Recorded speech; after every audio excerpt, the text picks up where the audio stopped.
I think it's happen no.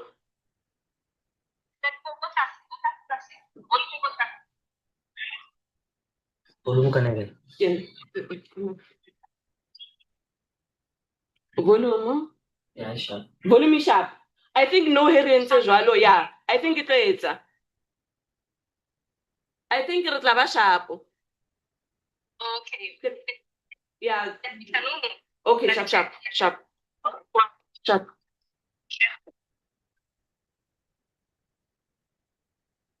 Commander G. Why? I think what like a 10. You clear commander got no confused in yana now who puts about 10. Good morning. Hello. Um, your sound is clearly, and now can you please mute now after you have checked your sound? Thank you so much, ma'am. All right. We're starting at 9, not at 10. Noted, ma'am. Thank you.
Good morning, comrades.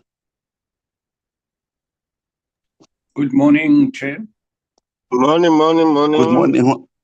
honorable members.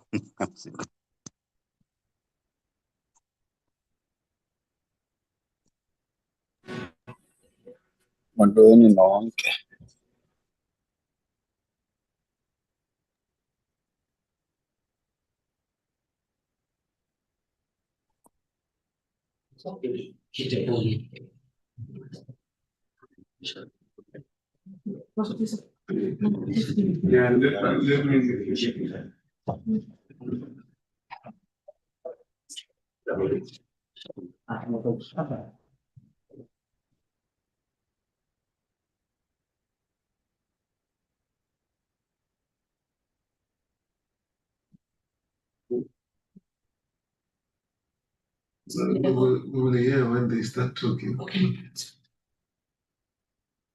Where is the control? The control. We don't have a control. No, if I want to talk and I want to switch. Yes, sir. Mute. This is for the. You can mute for now. We don't need to hear.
Good morning, honorable members.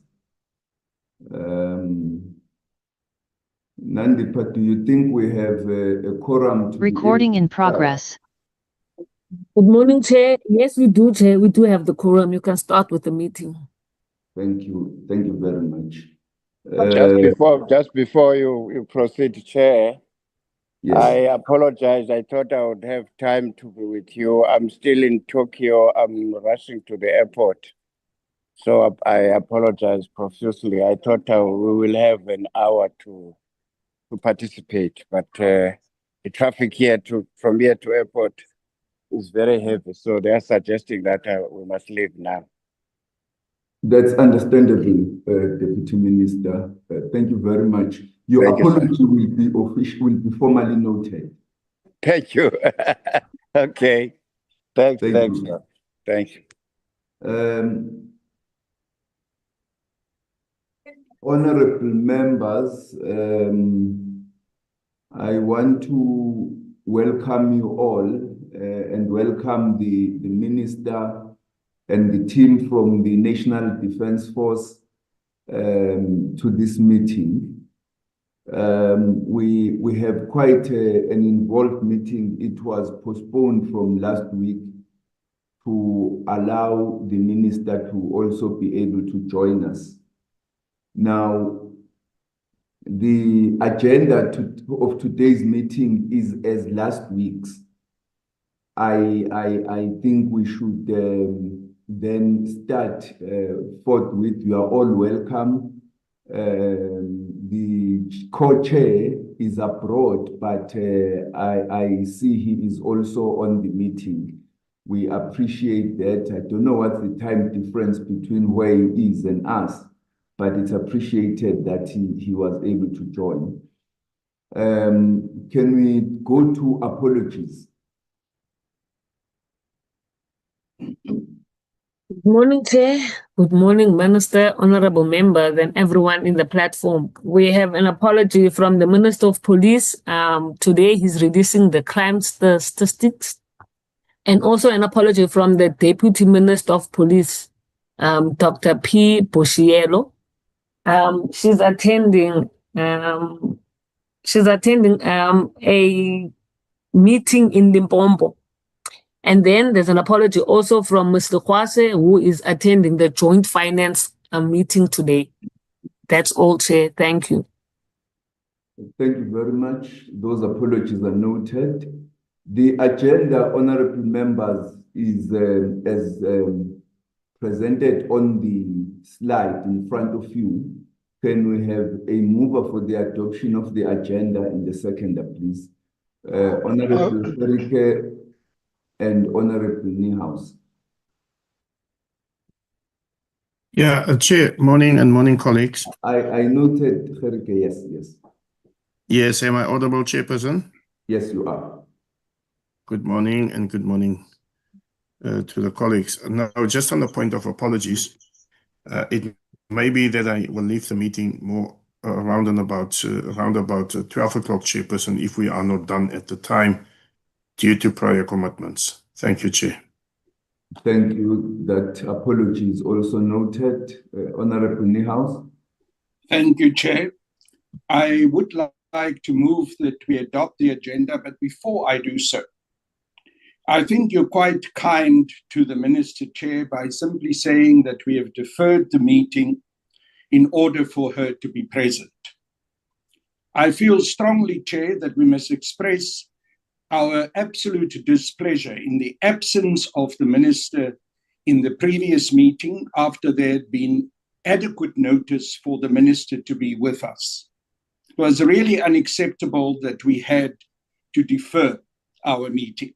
That's the first point I want to make. The second point, Chair, is something that I've raised before, and that is the conflicting scheduling of our Joint Standing Committee on Defence and the mini plenaries that are being scheduled.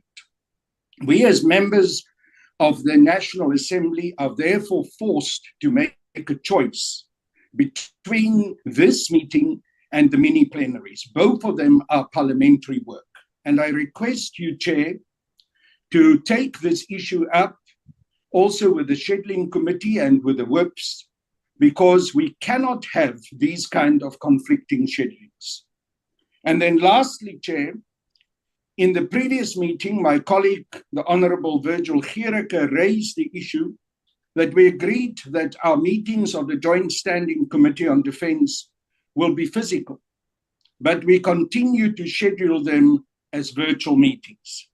If we've changed our minds in this regard, and we are now settling for virtual meetings, that needs to have a formal resolution from this Joint Standing Committee that we are now going for virtual meetings. But we cannot simply waive decisions that we've taken in the past and act as if they had not been taken. With those issues stated, Chair, I would like to propose that we accept the agenda. Thank you. Thank you very much. Before I comment on those, Honorable Blackies.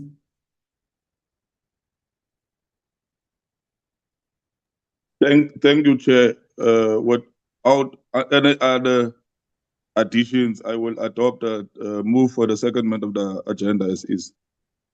Thank you very much, Honorable Blackies. Honorable members, you will remember that last week when we rescheduled our meeting, you asked us as co-chairs to communicate your displeasure with the minister, which we have done. We had an engagement with the minister to discuss that issue. And the minister is here today. We then resolved that going forward, given that our programs are adopted and shared in advance, that it might be impossible for her to be present and available at all the meetings.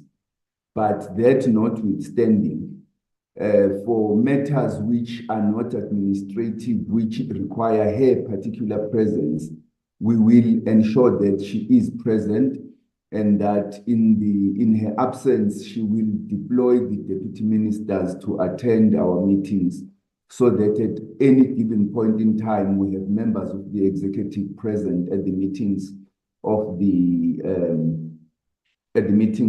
joint standing committee. But the minister reassured us that she will try to the best of her ability to be available, given that her schedule at times may take her away to meetings of a multilateral nature where she cannot be absent. Secondly, I think towards the end of the meeting, we will have to go back to the issue that Honorable Niehaus raises with regard to physical versus virtual meetings, so that we can also deal with that issue. So the point is noted. We are going to address it towards the end of the meeting. Thank you very much, members, for adopting the agenda. Can we then move over to items 3 and 4? But first, before we move to those items, let me ask the minister to make introductory remarks and introduce the team that is going to be making the presentations.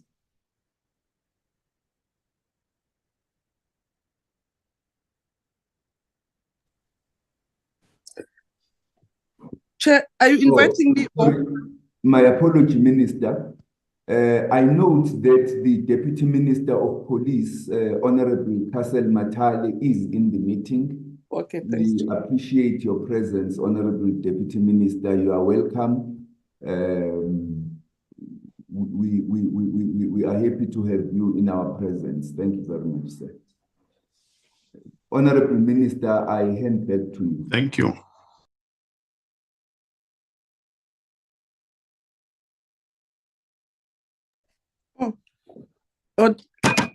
I'm confused. What's in the agenda? It's supposed to be PSI the way it's adopted, but I can proceed and then go to the item that we should be presenting as the department.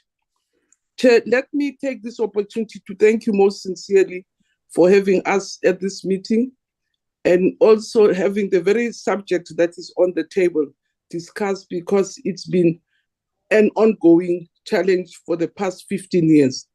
And I can assure you, Chair, that we've done all we possibly could do to try and resolve the matter. So I won't get into the report, but can say it is indeed a very unfortunate situation that we find ourselves with Mill1. I've had an opportunity to visit the hospital on many times, and can say for the importance of Mill1 to be in the state that it is in, and find that ourselves as a department have the challenges that we will report to you, it's just very unfortunate, because Mill1 is such an important hospital. It's a very important state asset that we have, not only for our VIPs or presidency, our guests, but mainly for our soldiers. And I was even hoping that through a partnership with Department of Military Veterans, even veterans are going to be integrated and be part of the Mill1. The importance of the hospital, Chair, even goes beyond, because as a government institution, to pilot NHI, Mill 1 will be one of the key centers where we can pilot. Mill 2 is in a better state. It has been revamped. It has been modernized. We might even want to look at it because fortunately, currently, Mill 2 works very well with the Department of Health in the Western Cape. And you can see the importance of collaboration between us as Defense and the Department of Health. But Mill 1 is in a very sad state. There have been reports coming from Dr. Pur, who really also has raised serious concerns. It is a very painful, embarrassing situation, but that's where we find ourselves. It's an old matter. The first thing when I came to the department chair, because even my predecessor flagged Mill 1 as one of the burning platforms. I've moved around, I've gone to Public Works to say how do we resolve it, and found that there's very little Public Works can do because according to their reports, Public Works had done its part in terms of what it had been mandated to do. So Department of Defense had taken over the management of Mill 1 to run it themselves. But the Department of Defense did not have the necessary expertise to run it on their own. They gave the project to DBSA. DBSA scoped what should be done as the remaining part to rectify the problems that are there. And the scoping came with a budget which we did not have. As a result, DBSA could not proceed. Having said that, Chair, what one can't deny from all the reports that we had around Mill 1, it's the fact that despite the technical administrative problems, there were serious malfeasance that happened there that are under maybe Deputy Minister will report under investigation, which is remaining in their hands, because I was also informed that ourselves as the Department of Defense don't have any jurisdiction over civilians or people are not in uniform. So all the things that were raised by the report or the investigative report that were raised with us had to be referred to the Department of Police and the Department of Justice to deal with it. But Chair, it is a very sad situation, and that's why I'm saying I'm happy that this matter is on the table so that it can be discussed and understood. Because the other thing also, it's about really getting a better understanding about what would have occurred in Department of Public Works, what would have the Department of Defense have done, and now where we are stuck and are unable to move. And I'm glad that the committee went there and saw for themselves the chaos that is there. It's such a chaos that the hospital has sometimes become like a reference center where patients or soldiers have to be referred to nearby facilities, which is very costly also for the hospital, but also costly for the very patients. It is such a strategic asset of the state. When we're repatriating the remains, it's only Mill 1 that could remove could accommodate the remains, because we could cooperate with the Department of Defense. Chair, I don't want to take too much of your time. And as I say, I'm very happy that this matter is on the table. In King Abadala, it really is a problem, and we are dealing with it on an ongoing basis. SG is here. We will tell you what is it that we are proposing taking to Treasury as a way forward of resolving this impasse and making sure that Mill 1 can go back to its Pretoria state and the very sad state that exists, especially on floor 1 of the hospital itself, because now we're looking at the entire hospital. Because, as I say, SG will explain why the entire hospital, not only Mill 1, at the first floor should be attended to. But as I said, there are two issues. There were lots of wastages. There were lots of fruitless expenditure. There was lots of also, obviously, from the report that we got from AMCAS, that there were malfeasance. But it is a matter which is 15 years old. And I think the Hawks will explain what are the challenges about that matter.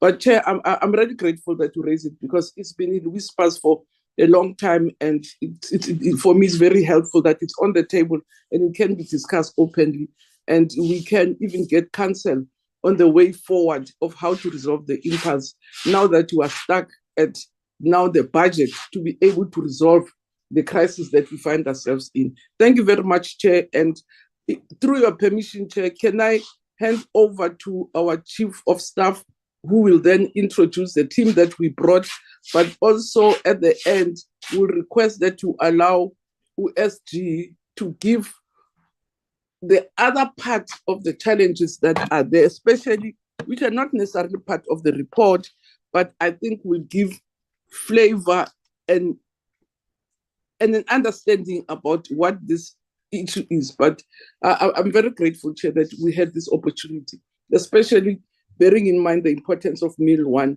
as an institution. Thank you, Chair. Thank you very much, Minister. Before we come to the SG, can we follow the agenda as presented? I thought it would be important, Minister, to allow you to introduce the issue and set the context. Honorable Gerike, I see your hand is up.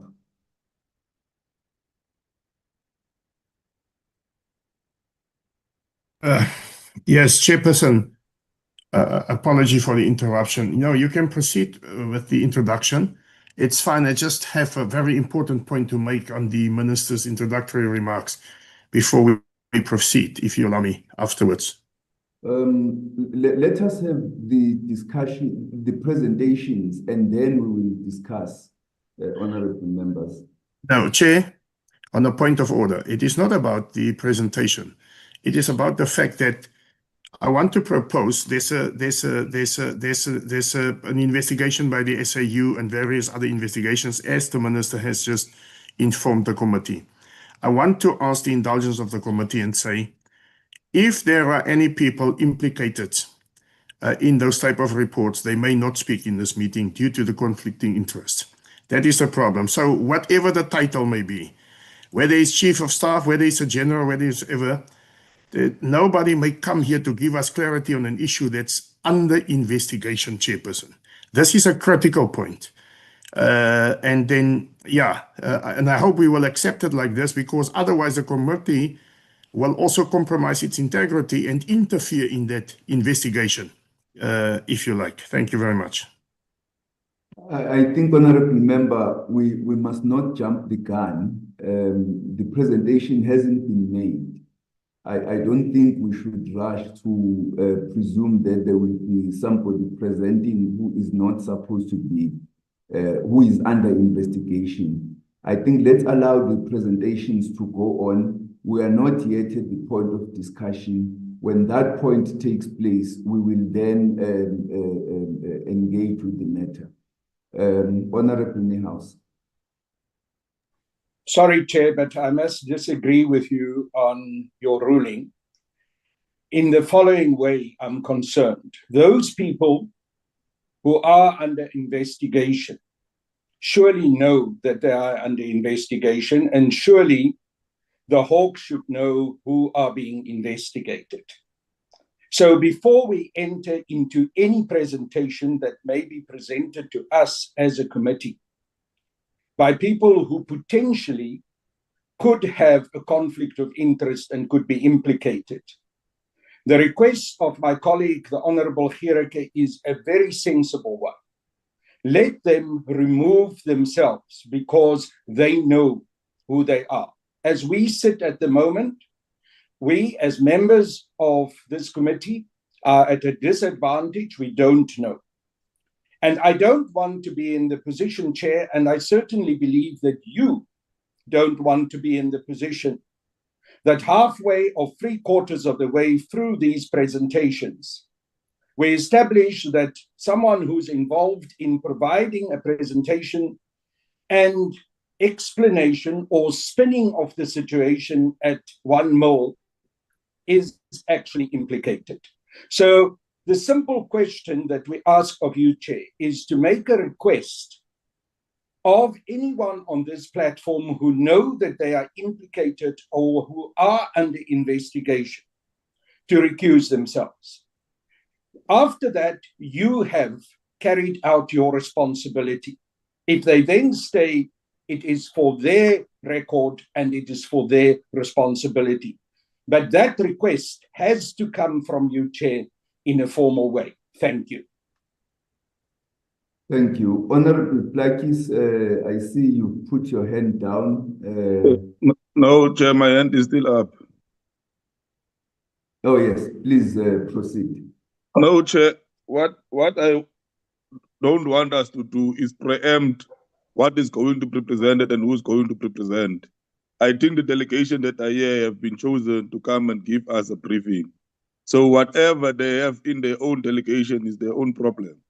Us, we will get the presentation and we'll deal with the presentation. We cannot preempt as to what is going to happen in the presentation.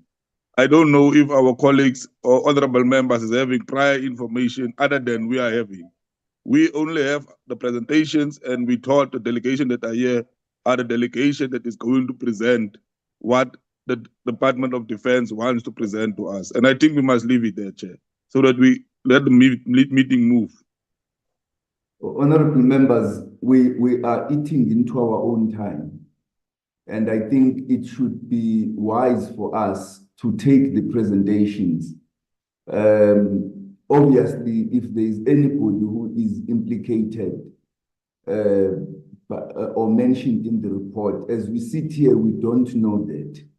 But if there is anybody who is implicated, I'm sure they will then recuse themselves. I think the point at which Honorable Niehaus concluded the matter was helpful in that, one, we don't know who is implicated, but secondly, if they continue to present and participate, it is to them, and at that point, we will consider advice whether they should have proceeded to make the presentations or not, and we will take necessary action based on that advice. May we please proceed? I note the two hands. I ask them to stand down so that we receive the presentation by the SIU and DPCI, please.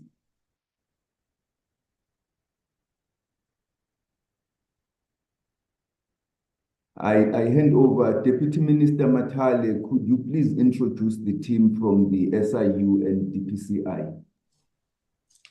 Good morning, Chair. Good morning, members. Good morning, Minister and the team.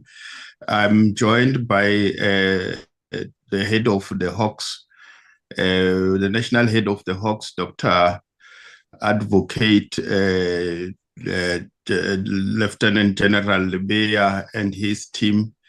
And if you may allow, Chair, I'll request that we allow him to present the issues that are for discussion by the committee.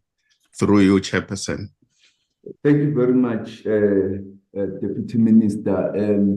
Advocate Lebeya has too many titles. I see it almost concluded the whole paragraph. Yeah, it's a long one. It's a long one, Chair. Please, Advocate Lebeya, you may proceed. But before you do, I am advised to inquire if there are no participants who are in the meeting in person, but are there any who are sharing a device? I think there are. Deputy Minister Wolomisa did apologize formally. Deputy Minister Mkungo is in the meeting. The other members, I think we should perhaps just run a roll call quickly of the members of the committee who are here. Honorable Lehwase did apologize. Do we have Honorable Sokanyile?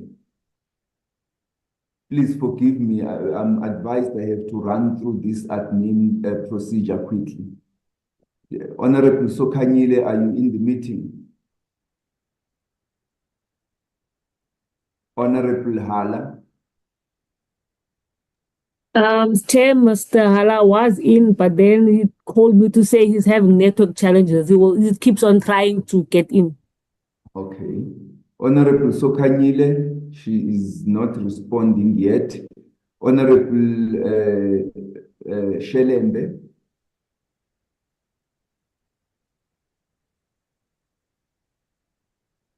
Honorable Njingila. Honorable Kwekana. Honorable Tebekulu. So those members whose names I just mentioned have not responded. I'm sure they'll indicate once they... I'm in, Chair. Yes, I am. DM Congo is in.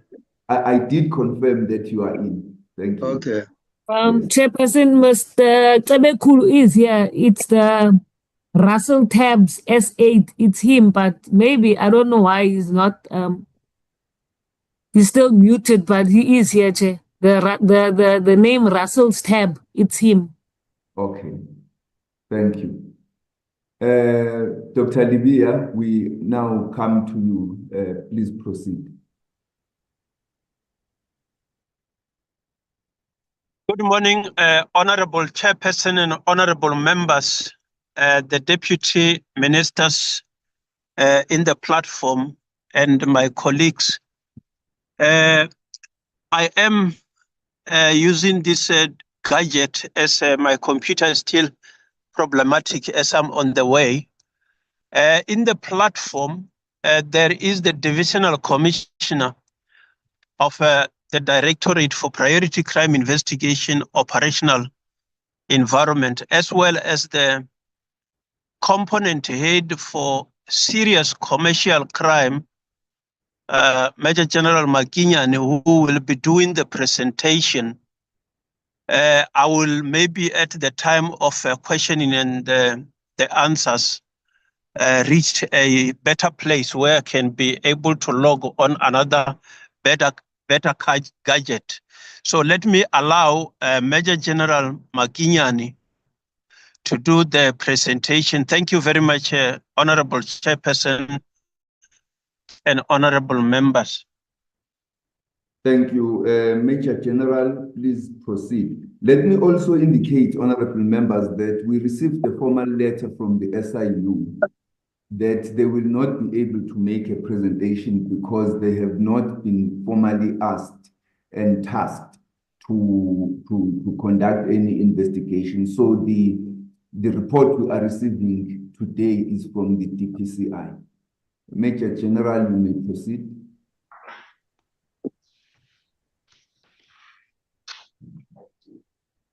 Good morning to the Honorable Chair, the Honorable members, the Minister, the Deputy Minister of Police, and General Libya, who's on the bottom, Lieutenant General Mboto.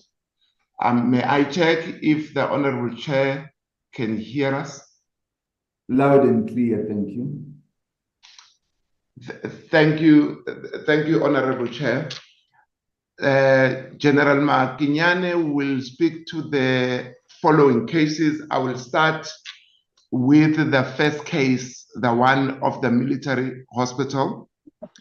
We investigated the two aspects in this matter. The first one spoke to services that would have been rendered.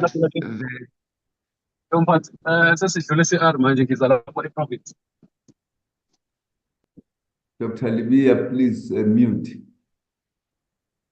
You may proceed, General Mboto. Thank you, Honorable Chair.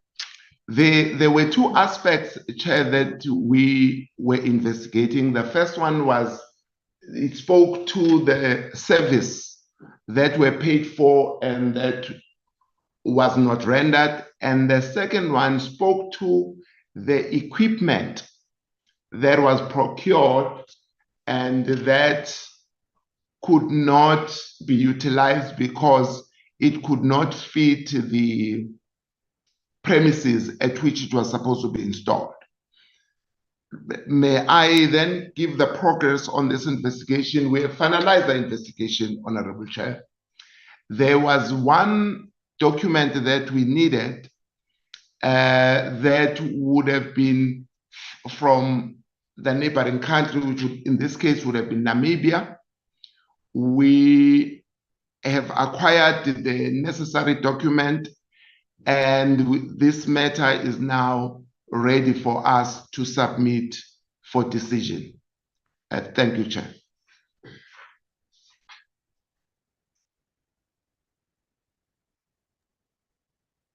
Okay, thank you. You had said we would proceed to General Makinyane. Yes, there is part 2 of our presentation, Honorable Chair. The first one was the one that I just spoken to, and then General Makinyane will take us to other matters of the SANDF that are not necessarily the first matter that I've spoken to, which was the one military hospital. Thank you, Chairperson. General Makinyane. Thank you, Chair, and good morning to the Chair and to the honorable members. And I believe that I am audible, Chair. Can I confirm that? Yes, you are. Thank you, Chair. Chair, the second part of the DPCI presentation talks to 6 other matters that involves the Department of Defense, and of course with also the military veterans that are in our space. All the 6 cases, Chair, they are under investigation, the 6 cases, and they involve a total amount of just above 1.4 million. Now, Chair, on the first case, we do have a matter which involves the procurement of PPEs by the Department of Defense, in which the allegation is that there were kickbacks that were paid by the service providers to the members of the SANDF. The procurement talks to an amount of about 44 million. Now, Chair, on this matter is also under investigation, and there has been a progress on the matter. There are a number of statements already obtained, but it is a matter that is under investigation, which is still in our space. And there is collaboration, as we know that we always have prosecutors from the beginning of the investigation. So there is collaboration, there is collaboration between us and the prosecutors guiding on the case. The second matter, Chair, is Widerberg case 381 of 6/2023. This matter involves the money that was fraudulently withdrawn from the account of the group life investment scheme of the SANDF. The matter involves about 40 million, and it is also under investigation. There's quite a number of statements that have already been obtained on this matter. However, during our course of investigation, Chair, we had some little bit of things that are not allowing us to proceed with the speed that one would have liked. If I can make an example on this, during the course of investigation, there was a search that was conducted, which is then being challenged. And during the process of that challenge, we have to seal those documents first, and then we deal with the challenge first before we can proceed with the investigation of the case. The third matter, Chair, is Littleton case 537 of 1/2022. The matter also, Chair, involved the services that were rendered by one company, Maponya 911 Rescue, who were contracted by the defense to transport sick members from point A to point B, and there were tariffs that were agreed upon. The allegations are that the invoices submitted to the defense were inflated, As a result of that, the defense suffered prejudice. That is the third matter, Chair, which we are also investigating with 17 million that is involved. The next matter, Chair, is Garsfontein case 295 of 8/2023. This matter, Chair, was reported by the Office of Auditor General South Africa as a material irregularity. It is a matter that deals with the tender that was awarded to a service provider by the National Defence Force for the supply and delivery of petroleum commodities. The allegation, Chair, firstly, on the matter is that the procurement, there were irregularities in terms of the procurement. The delivery was supposed to have been done by rail, and later it was changed to be done by road, where the processes were not followed. That is allegation from the Office of Auditor General South Africa. Secondly, during the audit by the Auditor General of South Africa, it was found that there was also a short delivery in terms of the liters that had been paid for by the defense. The next case, Chair, this one involves the Department of Military Veterans.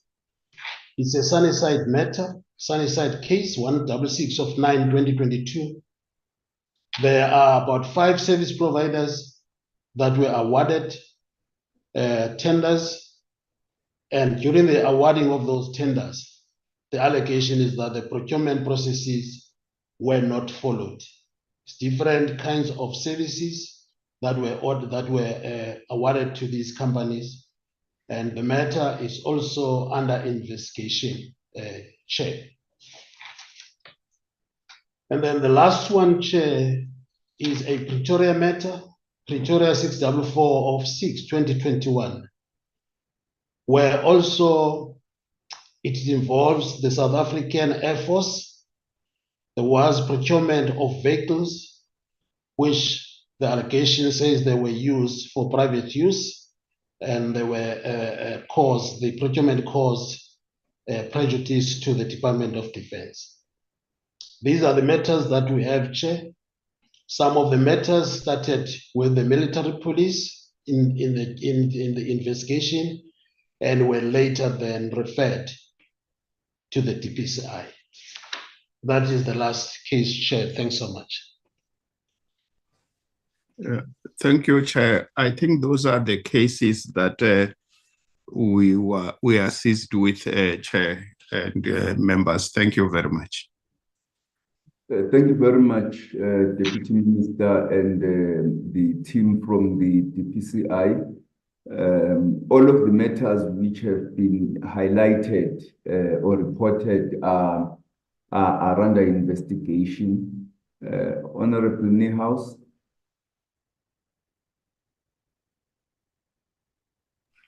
Thank you, Chair. If you would allow me, or if you still were doing some summary of the presentation, but if you would allow me to raise some issues flowing from this presentation, I will appreciate it. Can I proceed? Yes, you may proceed.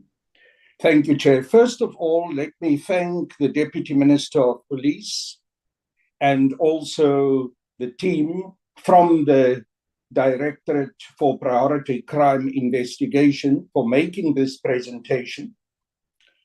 I would like to raise my serious concern about the paucity of information that has been provided with regards to the issue of one military hospital. And I would really like to hear from the Directorate when they say that they're ready to proceed, whether it means that they intend now to bring charges against those that are being implicated. We're all aware of the Abacus report, which unfortunately for far too long had been declared a classified stroke confidential report, while it should have been in the public domain. And Chair, there are some very, very serious allegations contained in that report.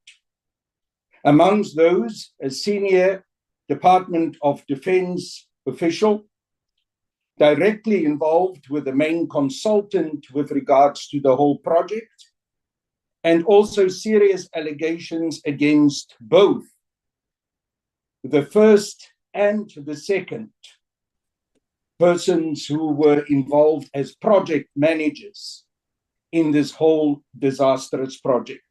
So my first question is, what is happening now that you say you're ready to proceed? Are you preferring charges against those involved in these criminal activities? My second concern, Chair, relates to the fact that not all the issues that I know that have been brought as cases against the Department of Defense and the Department of Military Veterans have been reported on by the Hawks this morning. I'm also aware that there's a case that has been opened about Rama City and housing for members of the Department of Military Veterans. That case has not been reported on. And if for some strange reason the Hawks are not aware, which I would find extraordinary, I will be happy to provide them with the necessary information regarding that case. Then I want to hone in on the Sunnyside case 166/09/202, which is an old case. It dates back from 2021. A very serious case of very serious allegations against the Department of Military Veterans, and specifically the current acting Director General of the Department of Military Veterans, Ms. Mafu. And I see that there are 107 statements that had been obtained, but yet we are faced with a situation that this particular case continues to be under investigation without any final action being taken. It brings me to the point, Chair, that we often hear that people say, yes, the Hawks are being given a high regard. But the problem you are faced with is that often these matters go to the Hawks, and that is where they get parked for years. And the consequence of that is that justice delayed is justice denied. Now, I've also got a very specific concern that I would like to bring to the attention of the team from the Hawks, and specifically to the Deputy Minister of Police. And that is the investigating officer in this particular Sunnyside case, Warrant Officer Nyongwana, who is conflicted. Warrant Officer Nyongwana, who is the investigating officer, at the same time has a very strong relationship with the Acting Director General of the Department of Military Veterans. In addition, he is a recipient of support of bursaries, financial support for his children from the Department of Military Veterans, and the final decision maker in terms of the allocation of those bursaries is the Acting Director General. Honorable, he has been allowing, Chair, this is important. Honorable Niehaus, just to help direct the meeting. Yeah. The issue we are dealing with is investigations into RAMP project at one military hospital. So let's not deal, because the Joint Standing Committee doesn't deal with issues of the military veterans and so on. Let's leave that to the Portfolio Committee. I want to say that we confine ourselves to RAMP 1 military hospital. Okay, but let me just say, I will then inform the Deputy Minister of a note that has been sent to the main witness in this case that I've referred to by the Warrant Officer Nyongwana, which is intimidatory against that witness, warning her that the Acting Director General can take the matters against her, and if she loses her life, the whole case will be closed. These are serious matters, Chair. I will take them obviously also to the portfolio committee, but I'm taking the opportunity to raise this issue in this context because it implicates the overall, the general manner in which cases are being investigated and the problem that we are faced with of long outstanding cases not being addressed. And I'm coming back to one more. It's taken an extraordinarily long time for criminal investigations to conclude to the point where the Hawks are telling us we are ready to proceed now. And I must say, I'm happy that finally the Minister of Defense and Military Veterans acknowledged now the serious problem of malfeasance. In the past, the Minister, also in a question that I asked in the National Assembly in writing last year in August, denied that there are serious problems. So there's progress that the penny had dropped for the Minister. Thank you, Chair. Thank you, Honorable Niehaus. Can we proceed to Honorable Hatting, followed by Honorable Godsell and Honorable Blackis? Honorable Hatting. Thank you, Chairperson. It's 20 years, it's 1 billion, and still we have actually on the progress of the ramp case a one-liner. It's under investigation. My first question would be, I would like to know the current status and what are the timelines. There certainly must be a plan. So I would like to get information on that.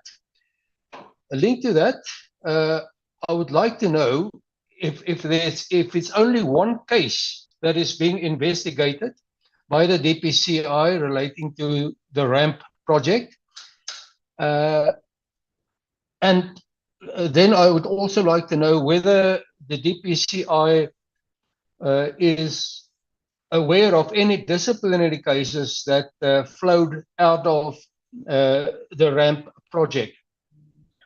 My final question on this, on the ramp, would be, it has been presented to us that there are 19 statements already being obtained after all these years in the ramp case. What is the estimated time frame for a prosecutorial decision by the NPA on this issue? So certainly we've wasted a billion and 20 years. We are now approaching, I think, around about 1,400 days of investigation by the DPCI. It cannot go on being investigated indefinitely. There need to be a plan, and we need to get timelines and dates on this one, please. I thank you. Thank you, Honorable Hatting. Honorable Godsell. Good morning, Chairperson. And if you will excuse me for not putting on my camera, I would like to just in line with what Honorable Hatting has said. I agree. I mean, I think we need clearer timelines, and not just in terms of the one military investigation. With all the investigations, I don't think a slideshow of what the Hawks are currently investigating is enough. We need timelines. We need to know when the complaints were first laid and what the estimated time of conclusion will be. And with that, I would also like to propose that on a more, well, perhaps on a quarterly basis, that we as a committee get a briefing on the progress that has been made. Otherwise, it feels to me that these investigation can just carry on ad infinitum. And then on the presentation by the Hawks, there is one investigation which I am interested in, which I did not see on their slideshow. I did mention it last week. And this is the investigation which relates to the procurement of COVID, well, so-called COVID medication drugs. And the DA laid a complaint in 2022, and very recently in a parliamentary question, I was told that due to the non-participation of the complainant, that there was no movement, only for the investigating officer to very quickly make contact with the complainant after my parliamentary question. So that investigation is not on the slideshow. I'd like to know whether it forms part of the Hawks or who is looking into that, and as well as the timeline for that. And the reason why I agree that we need clearer timelines is these aren't just any investigations. They are large-scale looting of public coffers, and they deserve urgency. Thank you, Chair. Thank you, Honorable Godson. I will respectfully jump the Deputy Minister, given that he is part of the team that must respond. I will take Honorable Plakis and go to Honorable Gerike. Thank you, Chair. Thank you also to the Hawks and the Deputy Minister of Police for the presentation.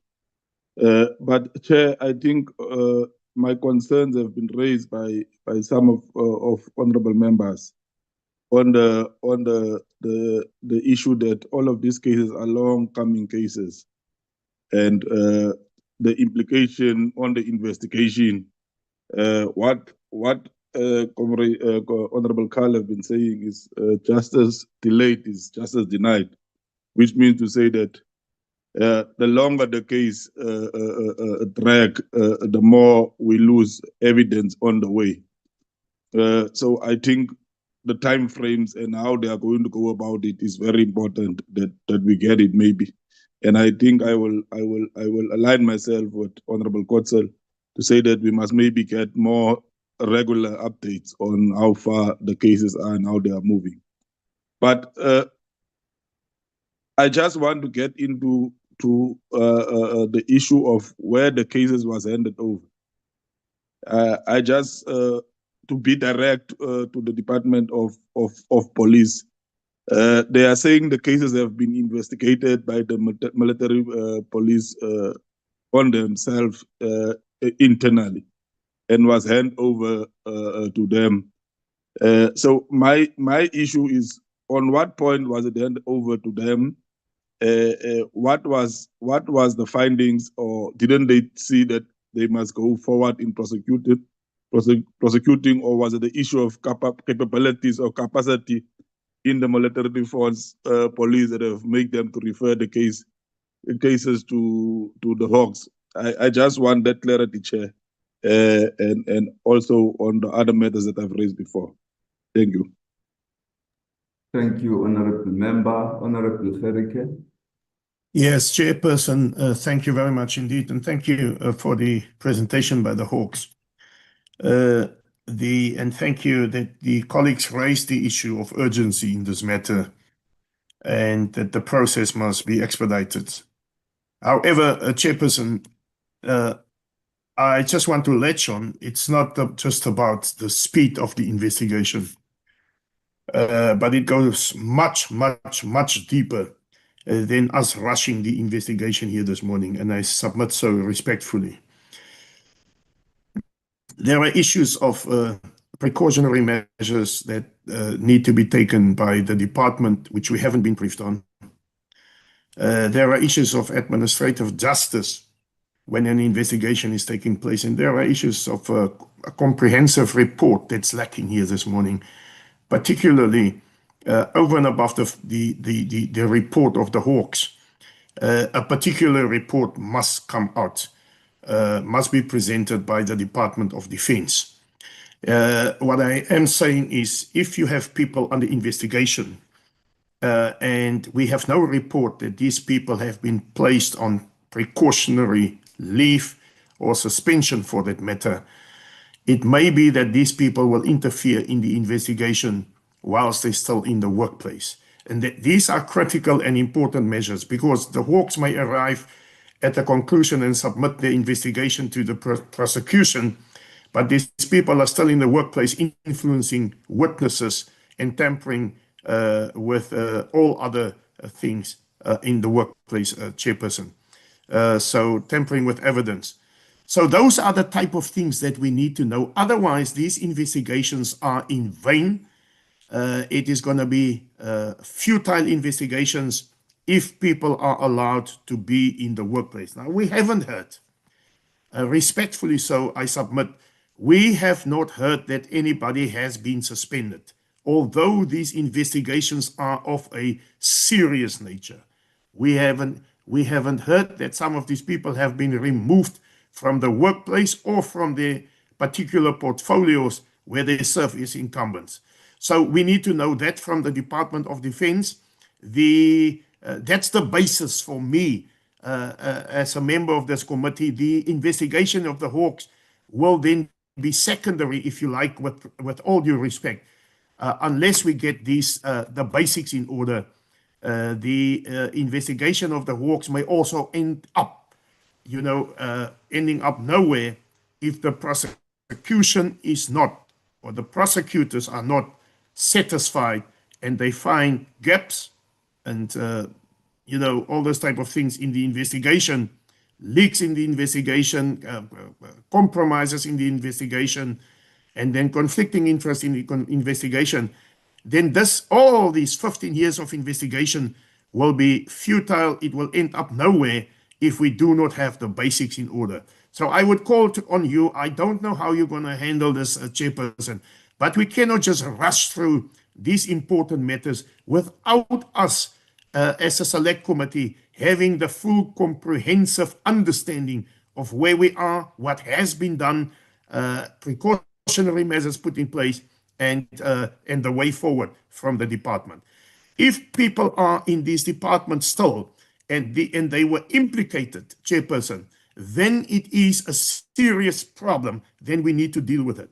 I will wait on your guidance and your wisdom to guide us to say this is how we will deal with this, but this is an important matter to us and also to the EFF. Thank you very much. Thank you very much, Honorable Member. I presume that this last question by Honorable Gerike is an important question which the department can answer, because the DPCI deals with the investigations, and I'm going to allow them now to respond to the questions of the investigations, but the department will have to respond to the question of whether the implicated members are still holding office, what steps have been taken with regard to that, and how have we ensured, if they are still holding office, that they don't interfere with the investigations underway. So let me start with the DPCI.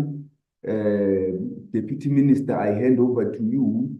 You may decide whether I'm sure you will want the DPCI to respond directly, because you are the executive. You don't deal with the investigation. So perhaps I should just go straight to Advocate Livia and the other colleagues to respond. General Makinyane and General Mboto.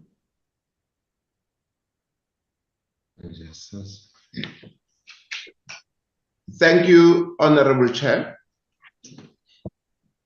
May I start with the one that talks to the time frame relating to the Military One Hospital. Chairperson, that one, we have finalized the investigation from our side. The next step that will happen is that we are going to take that docket to the NPA for them to make a decision. The timelines there, I cannot say, suffice to say, it won't be very long. It usually takes anything between 1 day and 3 months. So it will be in that space. But as far as the actual investigation on this matter, Just one more thing that I wanted just to clarify to the Honorable Chair and the Honorable members is that the 1 billion, that was the potential loss. The actual loss that we have that is filed in the docket talks to 51 million. Thank you, Chair, on this one, and General Makinyane will speak to his area. Thank you, General. Okay. Thank you. I think, General Mboto, you might want to just clarify more on the last one of the 1 billion vis-a-vis 51 million, just so that we are clear what you are saying. Even I got lost there a little bit. All right. Thank you, Honorable Chair. The whole contract, the value thereof would have been for 1 million, but not all the work that would have ended up and 1 billion was conducted. Meaning that if there were 10 things that had to be done to the tune of 1 billion, one was done. And therefore, although 1 billion was the approved amount, but the actual loss that was made was for the item that would have been claimed for, and that works out to about 51 million. That is for what was claimed for. Potentially, if it would have proceeded, it would have ended at 1 billion rand. I hope I've tried the Chair.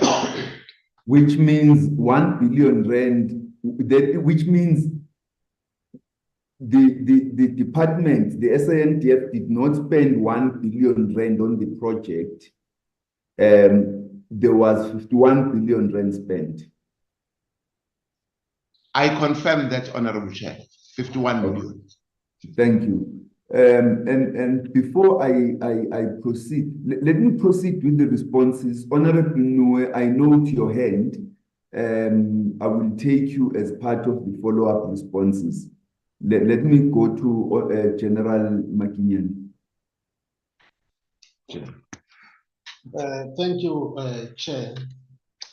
Maybe on the cases that I have presented, Chair, there was a question from the honorable member that was talking to. Let us maybe clarify what do we mean when we say the cases were first investigated by the military police. What would have been the reason of maybe bringing those cases to the DPCI? Amongst the reasons that we would know is that one of them at times it is the capacity when the military police feels that the matter maybe needs the capacity that we have in the DPCI and the skills that we have in the DPCI. And secondly, at times you'll find that maybe the matter does not necessarily involve the members of the defense only, it involves even the members of the public. Then that would have been the reasons, but the reasons differ from case to case. Now, on our presentation that we submitted, we have indicated when the cases were referred to the DPCI. If I can make an example with one matter, there is Littleton case 537 of 1/2022.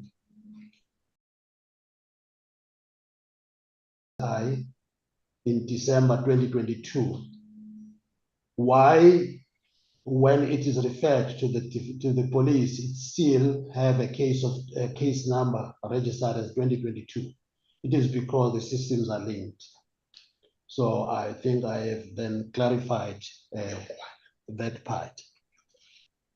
And then the issue of the matter of the military veterans chief, there was also a concern from the honorable member that the investigator or the indication is that there is a possible maybe a conflict there. That has been brought to our attention, the DPCI chair, and the DPCI have attended to that. One of the issues dealing with that is that the matter will from now on be handled with the national team, which is at head office, Serious Economic Offences Unit. It will not be in Gauteng anymore. So I may not get into the details, but that is the issue that we have done for now, attending to the concern raised by the honorable member.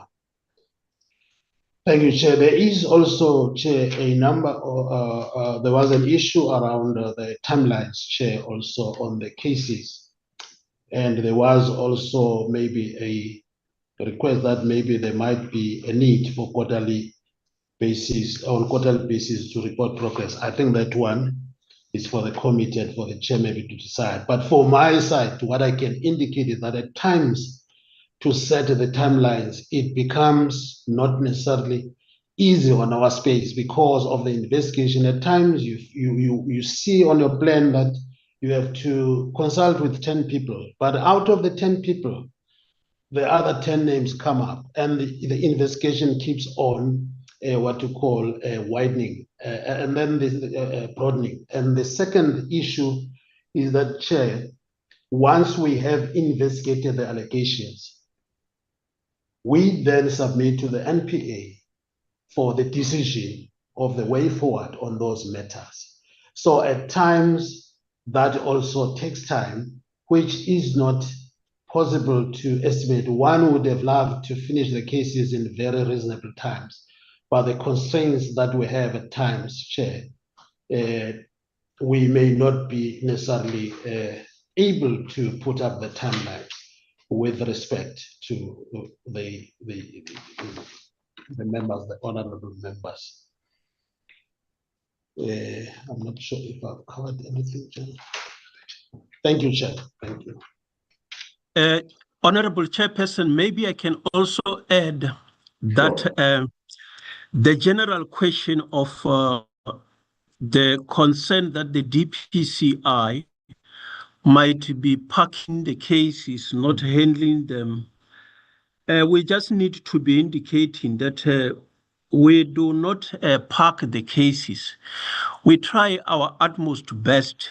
And I think in the past 7 years, we found that there were a lot of dockets that were behind, that needed attention.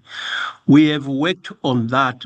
But, looking at the volume of work that we do, and considering the fact that all the matters that we deal with are classified as national priorities, they are usually complicated in nature. I can just hint that with the limited capacity that we have, we are handling more than 21,000 matters. These ones that we have presented today is part of the 21,000 that we are handling. But out of those, we also have got more than 12,000 accused persons that are currently serving in the various courts. And those are serious cases. Some of them, a number of them, have already been postponed to 2027, including December 2027, when we are still in 2025.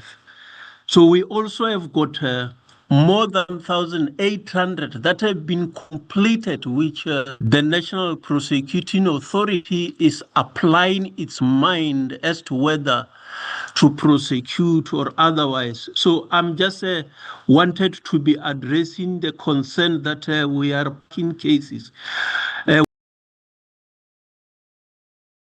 Our utmost best, but we are dealing with complicated matters. But at least there is that indication that the primary case we are handling today has for our best of ability, been concluded, and the National Prosecuting Authority will apply its mind on that one. Thank you very much, Honorable Chairperson and honorable members.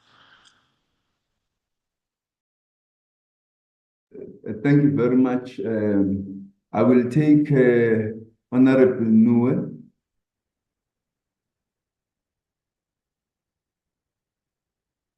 Thank you very much, Chairperson, and thank you everyone on the call.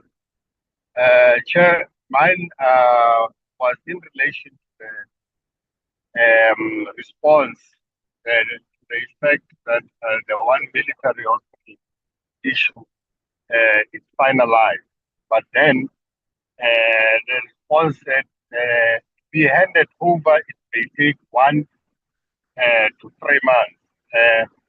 I felt that that reply, Chair, is not adequate as far as I'm concerned. Listening to the information that has been given, is there? I hear what Advocate Libya just said. Is there any reason, or what would be the impeding that the case, which is finalized on the part of the hospital, to be handed over to the prosecutor to make a decision? Because I think we have all agreed that the things have been taking too long, but I just feel it's not enough to say it can take 1 to 3 months. What would be the impeding? If we are to deal with this one and emerge out of this meeting with a clear understanding that this case will be handed over to the prosecution within this period, because it's finalized, what would be the impeding risk? Thank you, Honorable Nue. I hope you got the question. He wants to understand what would be the factors that may impede handing over cases to the National Prosecuting Agency for a prosecution, to take them further to the courts, charge the people. Honorable Hatim, followed by Honorable Niehaus. Thank you, Chair. Yeah, thank you also for the clarification on the presentation, which was rather vague as far as timelines are concerned. Just to get to the bottom line of the RAM, and now I must add finalized investigation. I just need 2 dates here, please, to get an understanding of what is going on. I would like to know, when did the NPCI finalize this case, and then by when will they be ready to forward it to the NPA for decision? Thank you, Chair. Thank you. Honorable Niehaus. Thank you, Chair. I'm partially covered by Mr. Hutton. I know how these matters work, and it will be very important for the Hawks in terms of prioritizing to get this matter into the hands of the NPA. But beyond that, I believe that the NPA then needs to deal with this issue as a matter of the utmost urgency. Within that time frame that we have been given, it can take 1 to 3 months. It is really not acceptable. This matter has to be dealt with on a basis of urgency, and I would like to urge the Hawks who have done this investigation and to engage with the various prosecutors of the NPA to bring that message home, that they need to act with urgency.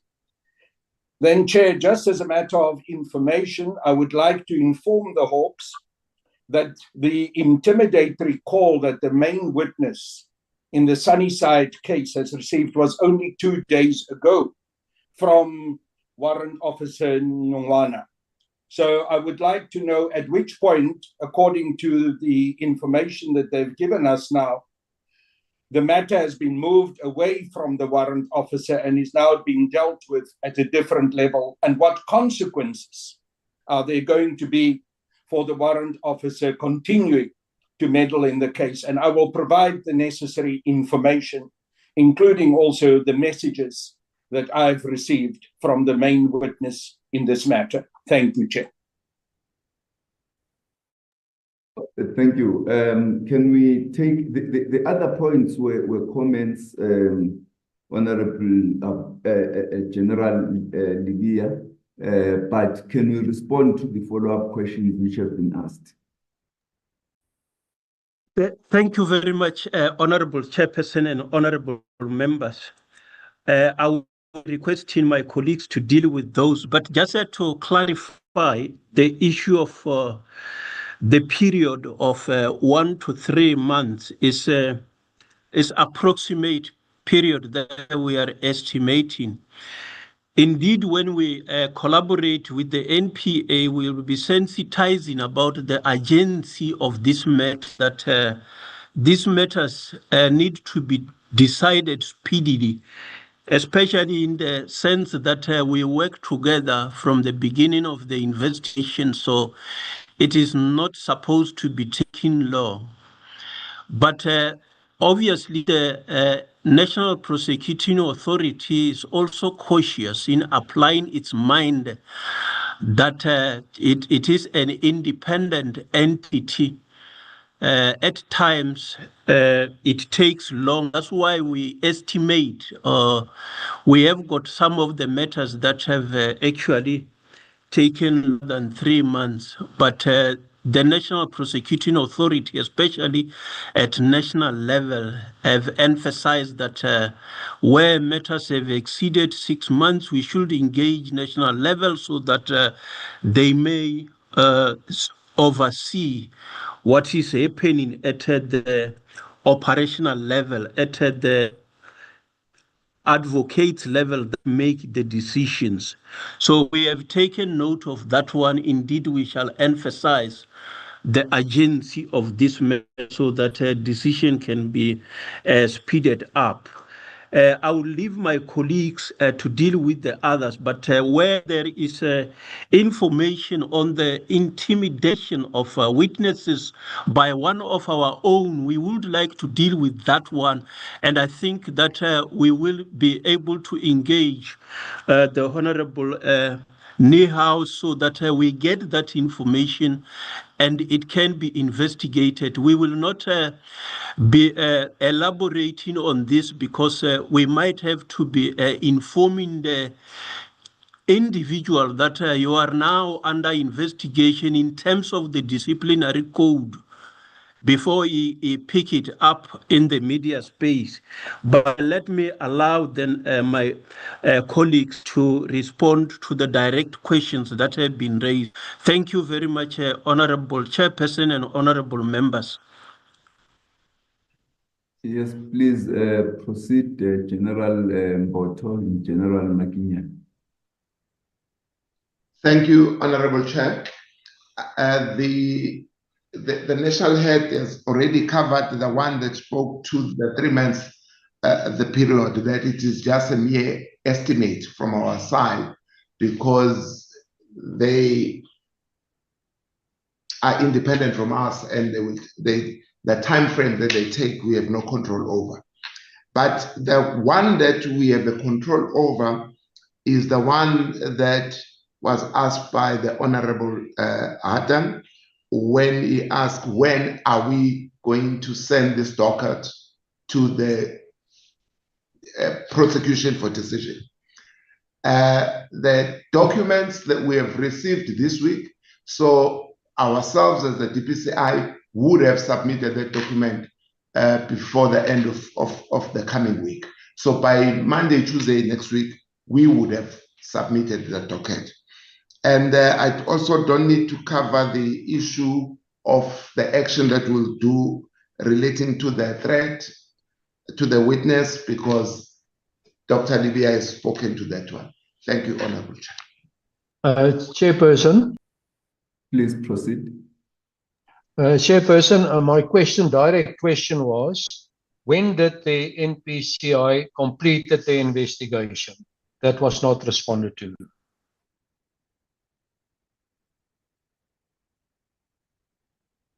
Can we get a response to that? Yes, Honorable Chair. Sorry, before you come, Honorable Noor, I think your question was also not responded to. Please proceed. Yes, you are quite right. I think if we can allow that, Chair, we will be not doing our work, Chair, because this matter is before this meeting today. We don't know when it was finalized. And then we are told today it may take that period that is being estimated, but you don't get the factor. It was not finalized yesterday. It means it has been finalized some time ago, but it's still not yet handed over, but we don't get the factors. We must today have a good understanding why it has not yet been handed over. I hear that it has been said it is not in their control. So who is it in their control, whom we can then therefore call to account why the matter is not yet handed over where it's supposed to be? Because it's not something of yesterday. And then if we allow today again, we say, no, it's still going to be handed. After 3 months, we hear the same thing again. I think, Chair, today we must put the foot down. Let the matter be clarified. Why is it not yet handed over? What are the factors? Thank you. Yes, you may proceed, General Mboto. Thank you, Honorable Chair. Honorable Chair, earlier when I was explaining, I said there was investigation that we needed. That was the only outstanding investigation that we had by last week was the one document that we needed from our counterparts in Namibia. I then stated, Honorable Chair, that by this week we got our response, which then completes our investigation. And since the investigation then, what the document that was outstanding has been addressed, we are then ready to submit it for decision. I've explained, Honorable Chair, that that will happen in the coming week. By next week, we would have submitted the docket for decision. Honorable Chair, we did not say we have no control over our docket. What we were saying was that we've got no control over the Department of the National Director of Public Prosecution in terms of how long it will take for them to make a decision. Hence, we came with an estimate of sometimes 1 day, sometimes 3 months, sometimes longer. That was a mere estimate, Honorable Chair. And then I hope that addresses the when part. We got the last response that we needed the beginning of this week. Hence, we feel now, with that one being answered, we are able to submit our docket for decision. Thank you, Chair. Thank you very much. Honorable Niehaus, you are the last hand I'm taking on this issue. Thank you. Yeah, I'm trying to hammer the nail right in, Chair. So what we are being told by the Hawks now is they commit that they will hand over the docket early next week, hopefully Monday, latest Tuesday. They say to us they cannot have a final involvement or determination on how long the NPA will take. But they have in the same breath said to us they will emphasize to the NPA the importance of this matter and that urgent and quick action need to be taken. So if we can get those two commitments, then I think we are at the point where we understand the docket is being handed over by Monday, Tuesday at the latest next week, and the Hawks will engage with the NPA to expedite this process as much as it is within their power to raise it as a matter of urgency with the NPA. Thank you. I hope, Chair, that I'm correct in that summary. Is that what the Hawks are telling us? General Mboto? We confirm that, Honorable Chair, and that the docket will be in by next week, and further confirm what the national head has said, that on such cases, we will sensitize our counterparts to say on this one, if they could please assist us in fast-tracking the decision. Yes, we confirm that both of those, Honorable Chair. Thank you very much. Thank you very much. I think then we should tighten it. I'm sorry, Chair, to come in.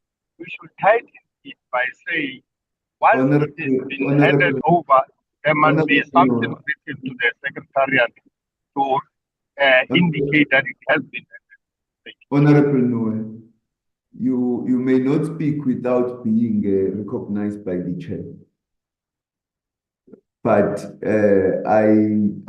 let me allow. My apology.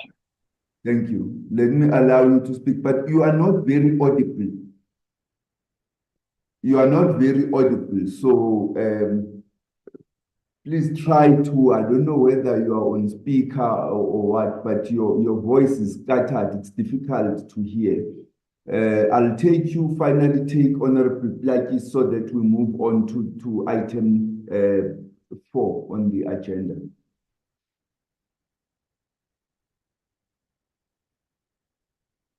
Honorable Noor.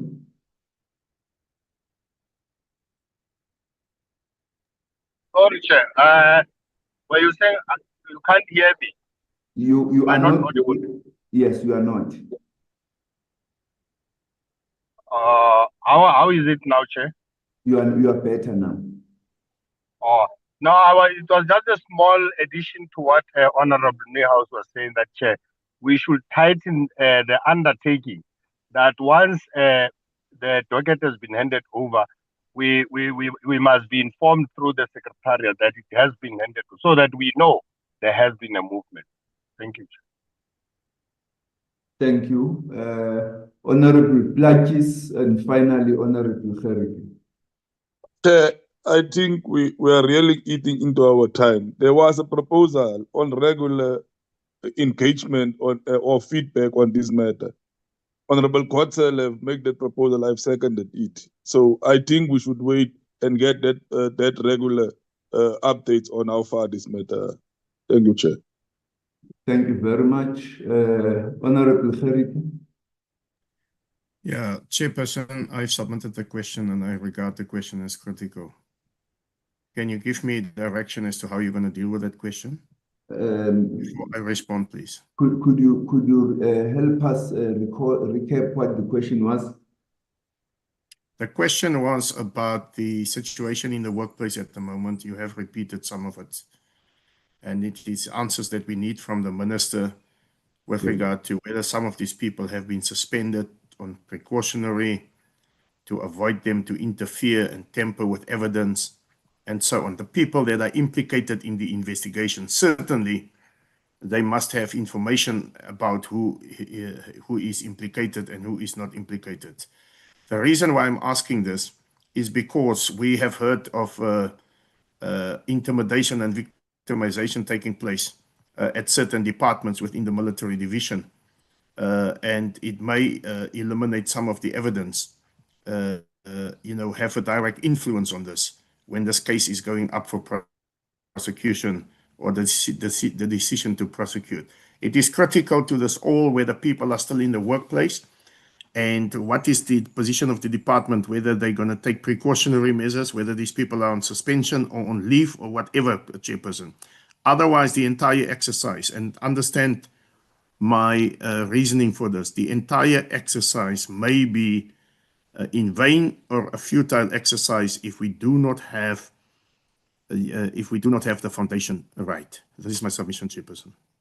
Thank you. And if the department, if the department does not have that information readily available now, can they give us an undertaking that they will respond in due course, not longer than or more than 7 days from now, to forward that information to us? It is our work to do oversight and monitoring so that we understand who's in the workplace and who's not. who's not in the workplace. Thank you, sir. Thank you. Can we get a response from the department on whether there is a hand called user co-host. I don't know who is user co-host.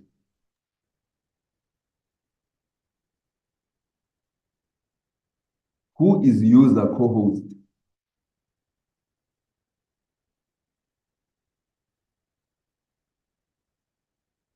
Can we get a response from the department on the question Honorable Ferike is asking? Chair, I think it was safe to say we will come back within the time suggested, because sitting here, except for those that have passed on, those who are retired, because this is a 15 years case, so some of them was informed that they've passed on, but we will say of those remaining who have not passed on, who was cited in the ABUCAS report, because the ABUCAS report did indicate and point names, and if I'm not mistaken, there were not more than 3 or 4 people pointed. So we have to check of the remaining, if there's one remaining, but we can come back in 7 days' time. It shouldn't be difficult. Thank you, Minister. We appreciate the response.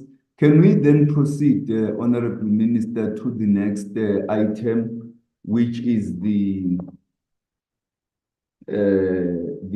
RAM 1 mill report?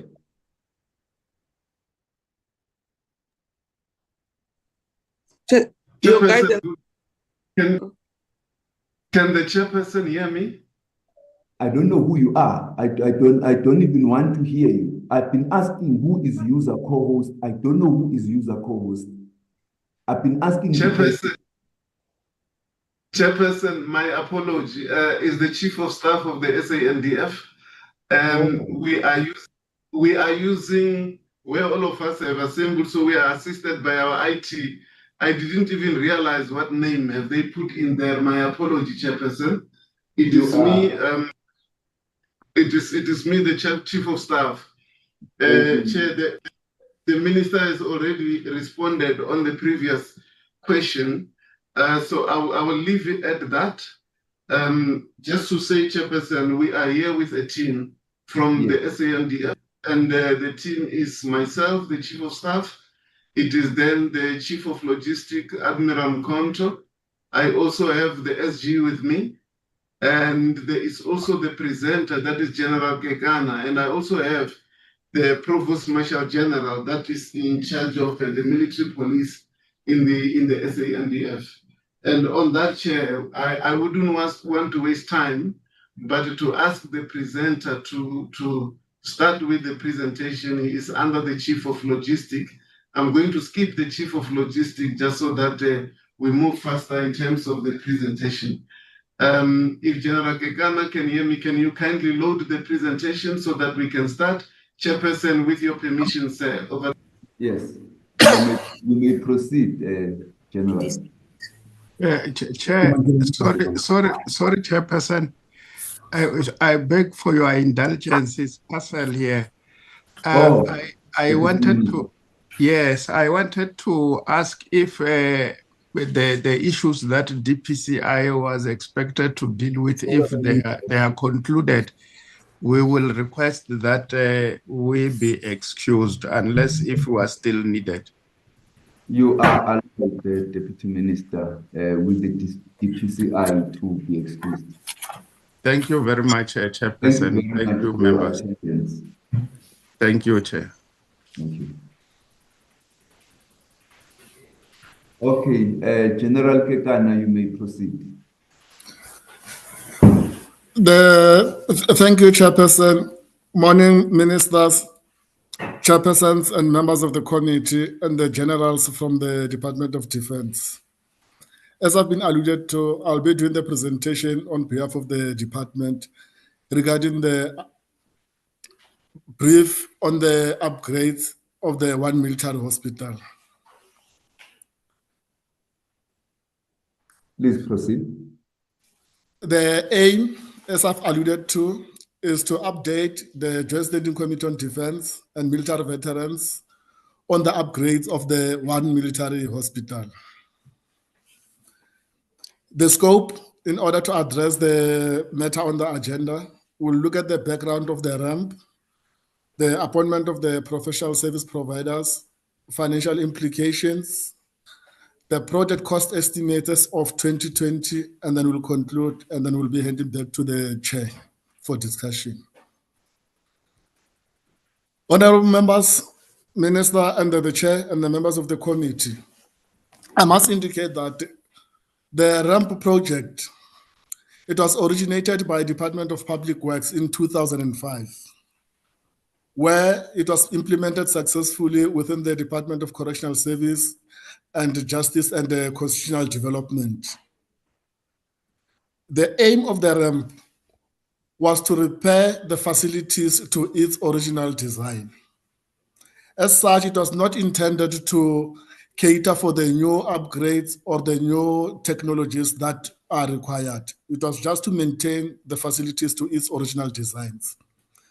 And as such, in 2005, the Portfolio Committee on Defense, when they visited one military hospital, they raised a concern based on the poor condition of the hospital. And as such, the Portfolio Committee on Defense requested that, or advised the DOD that they should be part of the ramp that is carried out by the Department of Public Works, in particular for the one military hospital. As such, in 2006, the Department of Defense did participate on the ramp that was executed by Department of Public Works, and the ramp contract started. And then in 2009, the Department of Public Works ramp was stopped, and they introduced what we call the refurbishment program. However, this refurbishment program, it had some shortcomings. As I've alluded before, that its intended purpose is to repair the facility so that it goes back to its original design. It did not take into consideration that the one military hospital, in its current form, it did not comply to the modern and the required legislative framework that is required for a hospital to exist.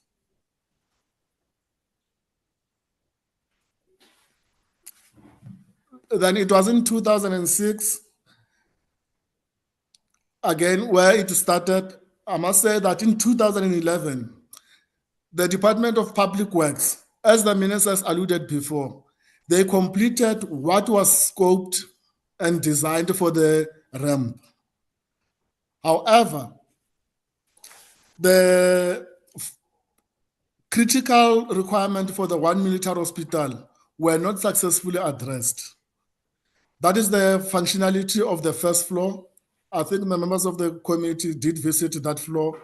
Also, what it did not address, it was the occupational health and safety requirements so that the hospital can comply to the legislative framework.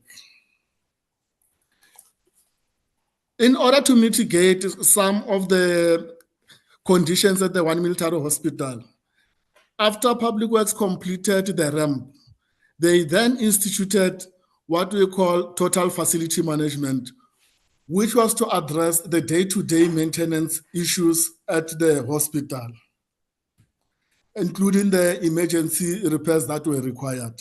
That contract got terminated in 2023. And then as such, the DOD did took over the day-to-day maintenance up to date, continuing with it. But then the honorable members, I would like to indicate that when the ramp was finalized by the Department of Public Works, that is why the Department of Defense realized that the one military hospital is still not compliant to what the hospital is supposed to be.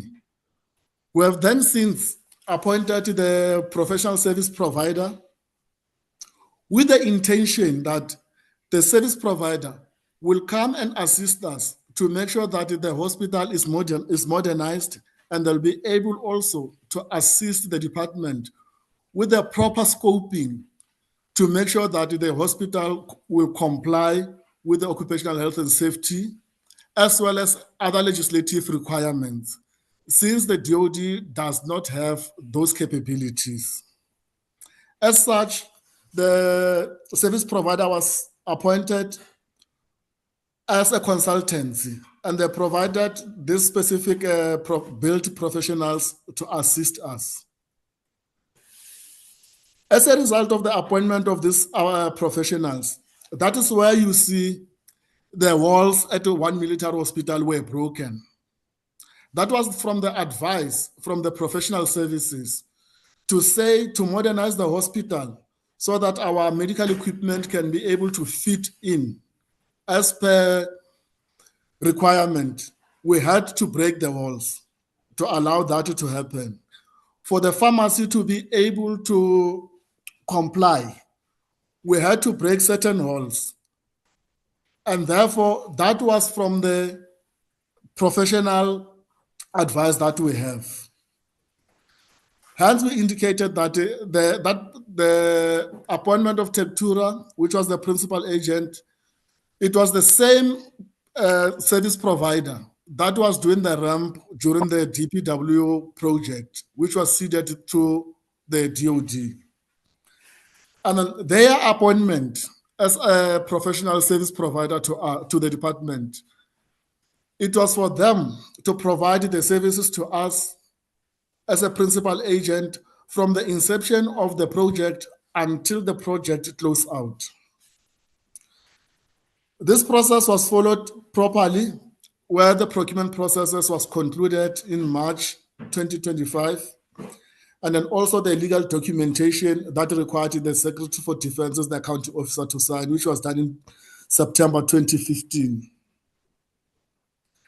And then as such, in 2015, the professional services that were appointed, they did provide us with the documentation that were ready to go out for tender for the construction phase, according to the requirement of the DoD.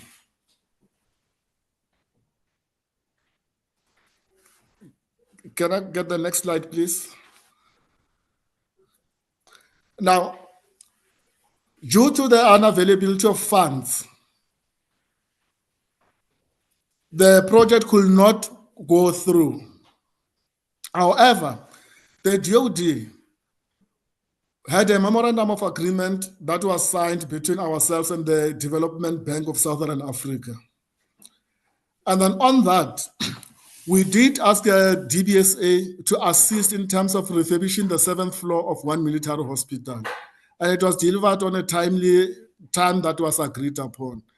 And I must indicate that this was during the time of COVID, where we had to provide some measures for our soldiers that when they are on deployment, as they were used during that COVID time, at least there's a compliant facility that will be able to assist them.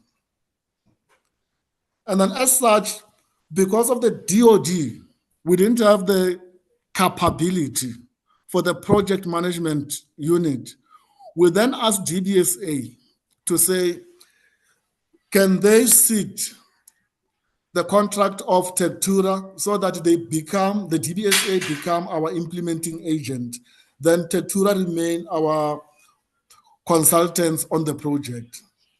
All the documentation was done and it was to proceed.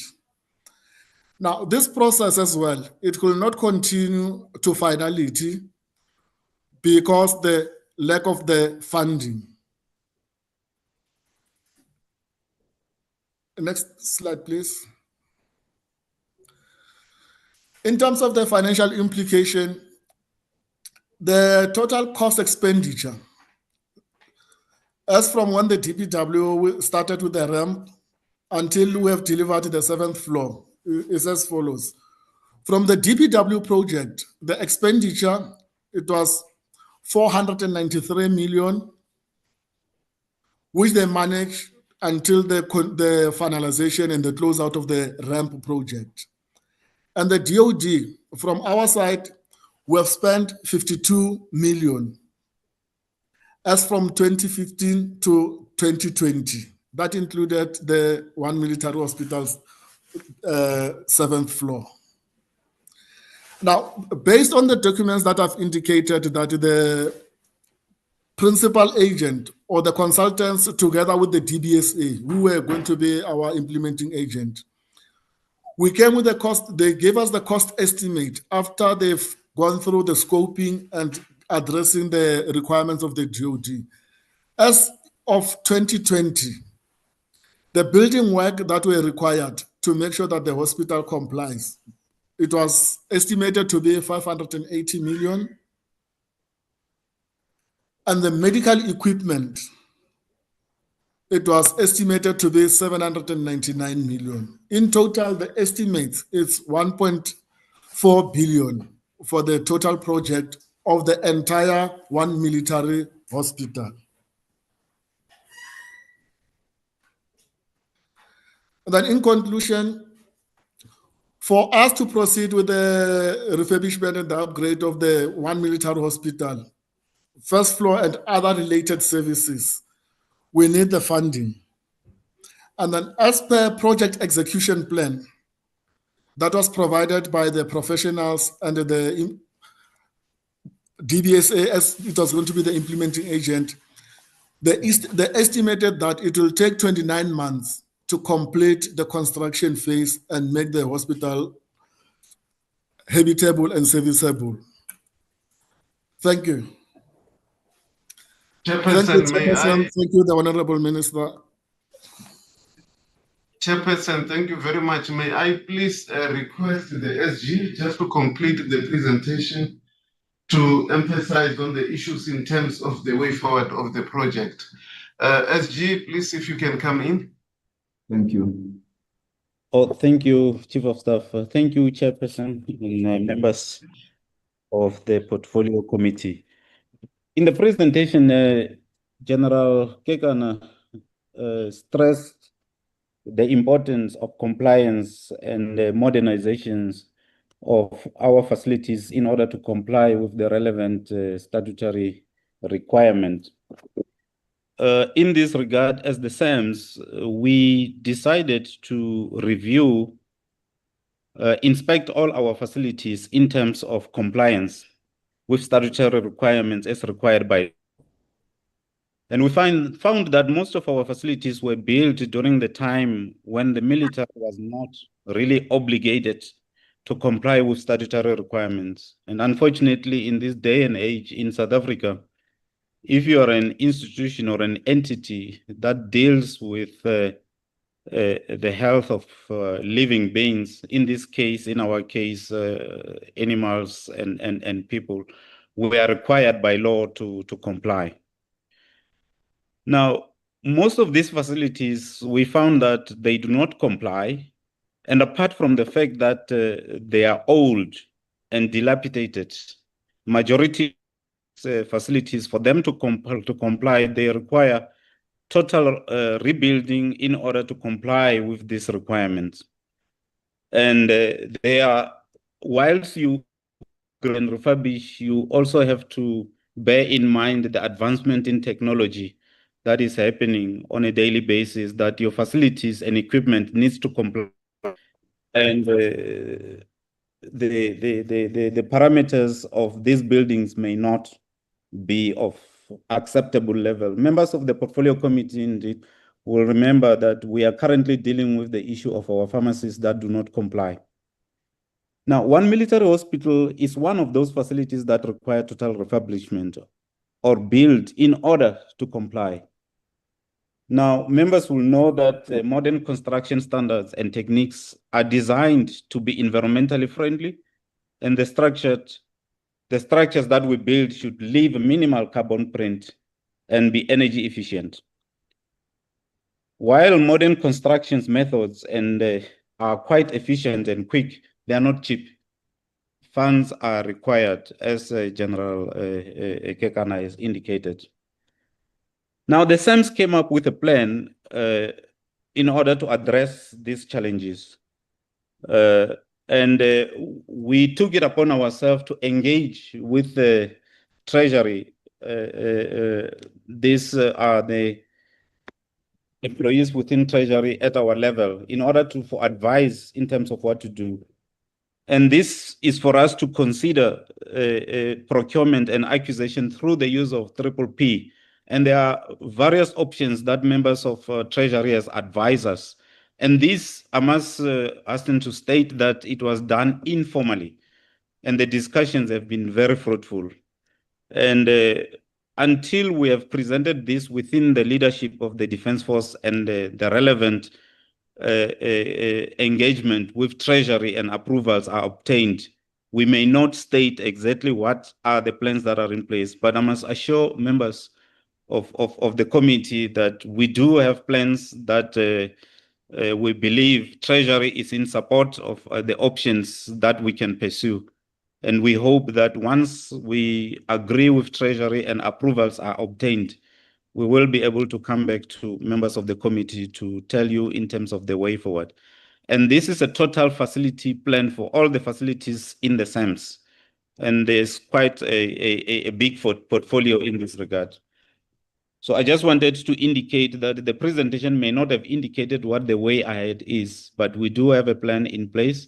It's still in the discussion phase with officials within Treasury. I submit. Thank you. Thank you, Chairperson. Thank you very much, General Kekana. We shall now take hands for discussion. Honorable Niehaus, Honorable Hattie. Thank you, Chair. I must say that this is a litany of disaster.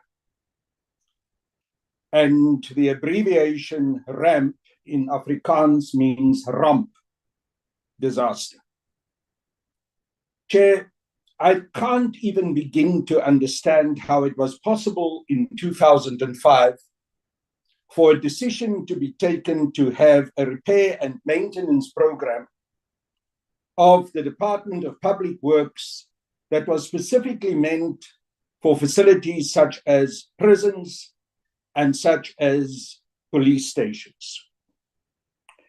I don't understand how it is possible for intelligent people, including intelligent people also within the South African National Defence Force and specifically the medical services, not to have understood right from the beginning that this RAMP project will not address the issues that they want in terms of renewal and bringing the hospital up to standard with modernized requirements.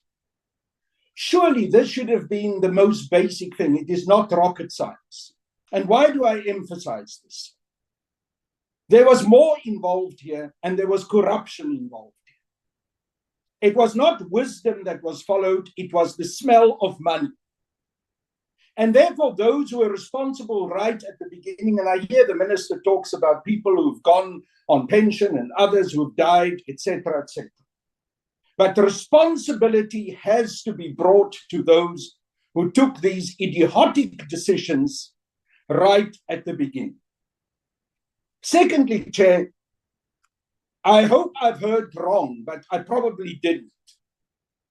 That the Pretoria that was appointed to implement the RAMP project, then when the decision was taken that it was now necessary to upgrade, to get a modernized facility, with all the disaster that the RAMP project eventually materialized into, Pretoria continues to be maintained as the principal implementer and architect. I hope that the work that had been done by the Hawks in terms of investigation looks at the reason why Pretoria has been maintained. Because I smell a big fat rat. This is corruption on steroids. Chair, the consequences of this nonsense, which was driven by corruption, not by intelligent implementation, is that soldiers are dying. Just a week ago, in fact, 2 weeks ago, I received an internal memo that was sent to me of the South African National Defence Force of Warrant Officer Mube, who passed on after he was shown away from one mall. And he was then sent to a public hospital, and he was told that whatever financial implications there are for him to go there, he has to carry that can himself. He ended up passing on the 28th of April. Now, again, I've written letters to the Chief of the Defence Force, to the Chief of Staff, emails urgent. I want responses on what happened with regards to Warrant Officer Mube. And I took the liberty to say I need a response within 24 hours. I was approached by the family of the warrant officer. As I'm sitting here, Chair, not a single response, nothing. Chair, I don't believe that we have a defence force which is capable of taking the decisions to salvage for us this project. And therefore, I'm deeply skeptical when the Surgeon General tells us, no, we are having informal discussions with the National Treasury on how we can resolve this issue. I don't know what it is. I cannot be given a fob by telling me informal discussions, we do have a plan. The crisis that we are faced with, Chair, is the concluding slide.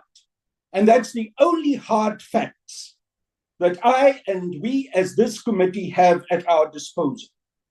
The construction phase will take 29 months to complete, and we don't have the money. So we've gone nowhere. And we are not yet at a point where there are any answers.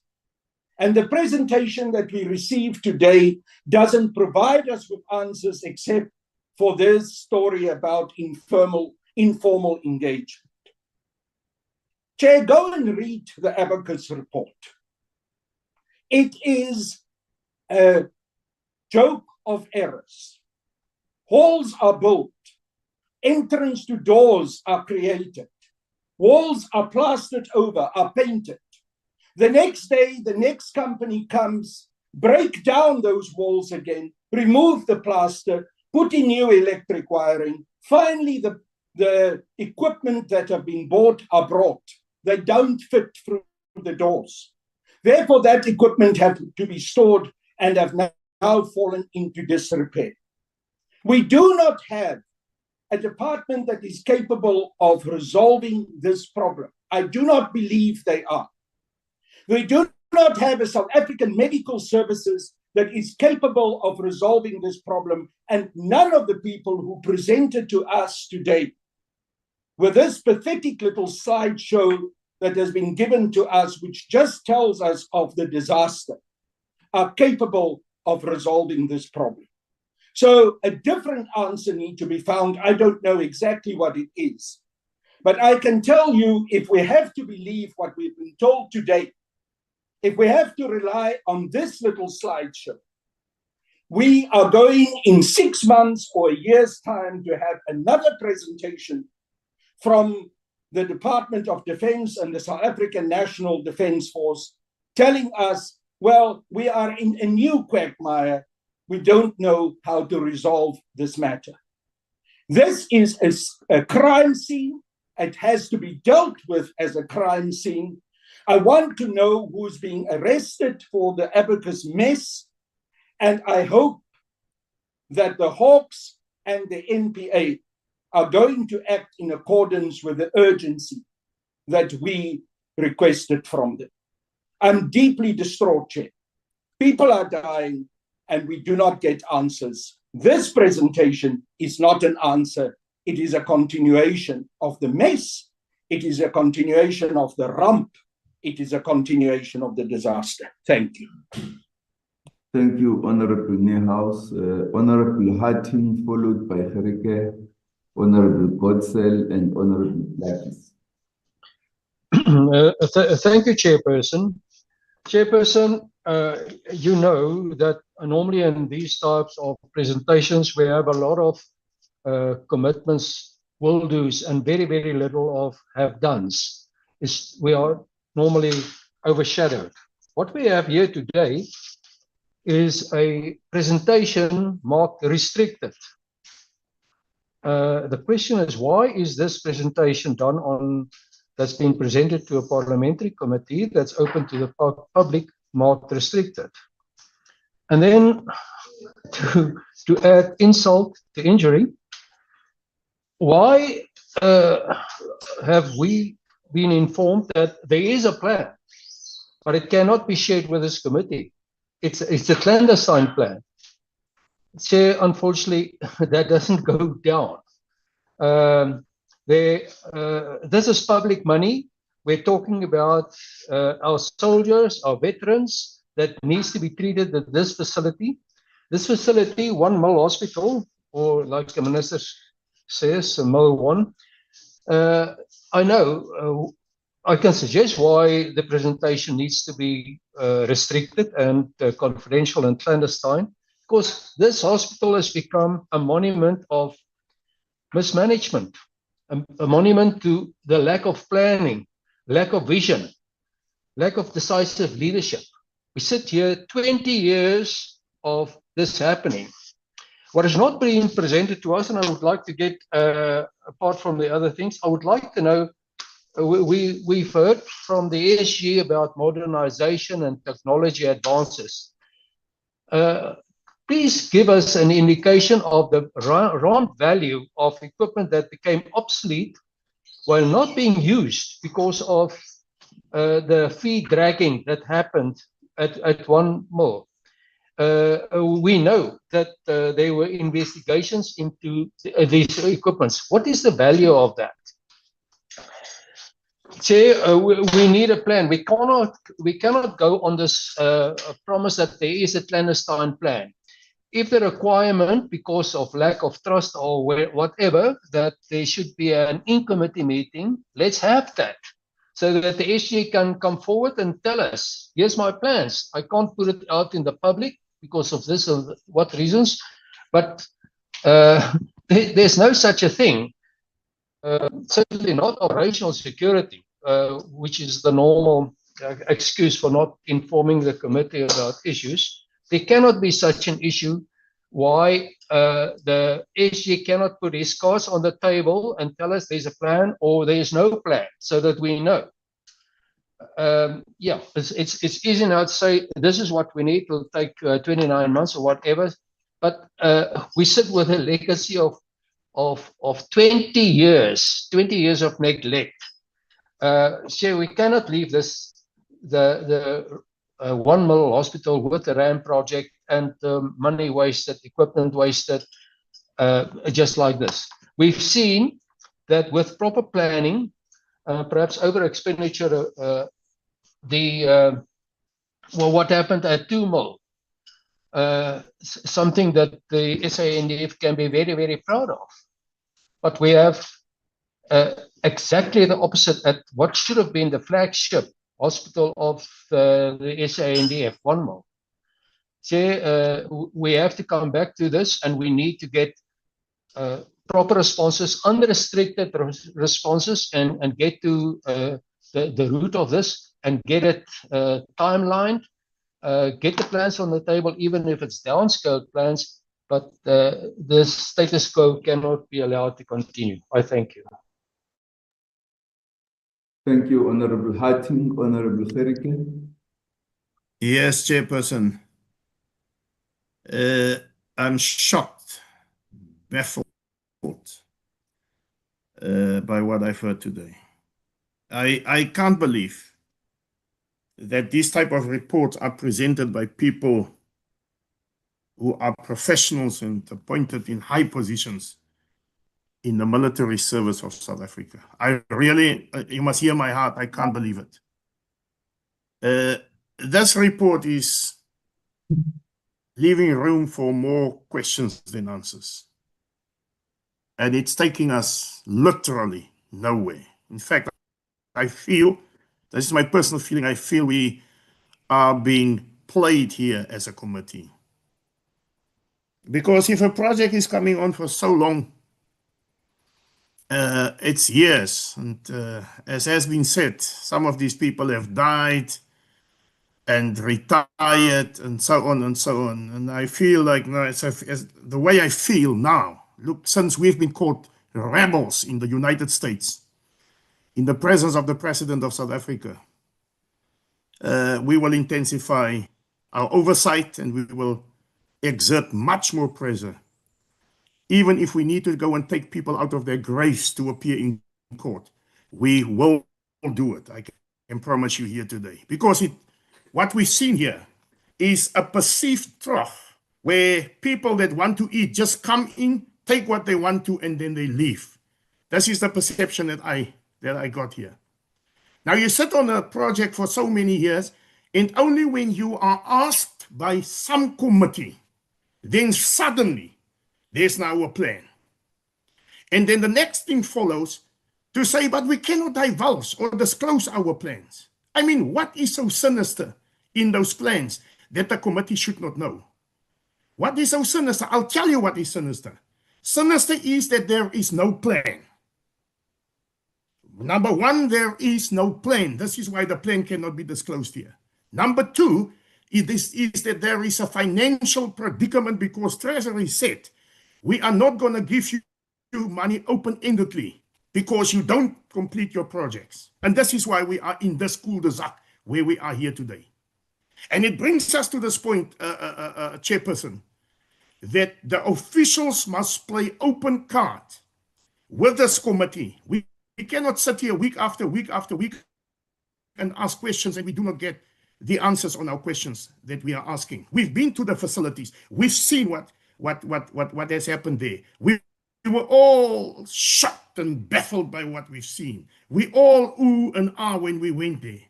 So this is not a normal situation.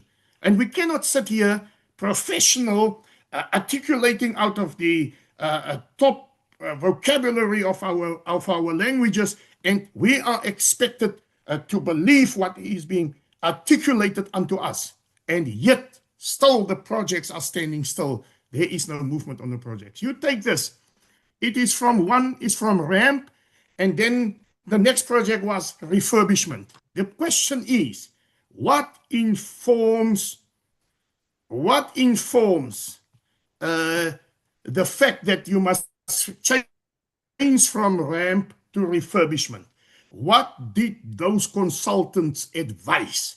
What are the legs, the foundation that they were standing up on to move on to refurbishment? Those are the questions. So the questions are, why didn't they complete it in a certain time as the tender has gone out? Why didn't they meet the supply chain requirements? Those are the critical questions that we need to answer. We don't need to answer about the sugar coating around this thing. We must get to the facts, straight to the facts. And in this instance, we've asked many times as the EFF, we will ask again, the reluctance of the politicians to exert authority to remove these people out of these positions that cannot deliver speaks. It's evident of the fact that there's some kind of collusion or cover up. And we need to address this here, Chairperson. People that cannot deliver must be removed. They must be charged. They must be brought before the courts of law, and if found guilty, they must be sentenced. Taxpayers' money. You know where I sit here today. People are poor, they are hungry. They don't have hope, and yet we are wasting taxpayers' money on all this type of nonsense. This is not on. These rebels, as has been branded in the United States by John Steenhuisen, these rebels will stand up. We will demand accountability.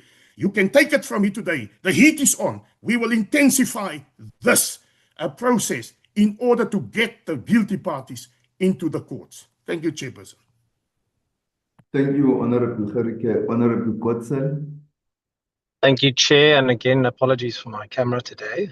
Chairperson, in the beginning of this meeting, the Minister made a comment about how this one military issue became important to her right from the start of her term as the minister. But in September last year, I pertinently asked a question about one military hospital in the NCOP. And the minister said to me, well, she's been on a tour and she didn't see any problems.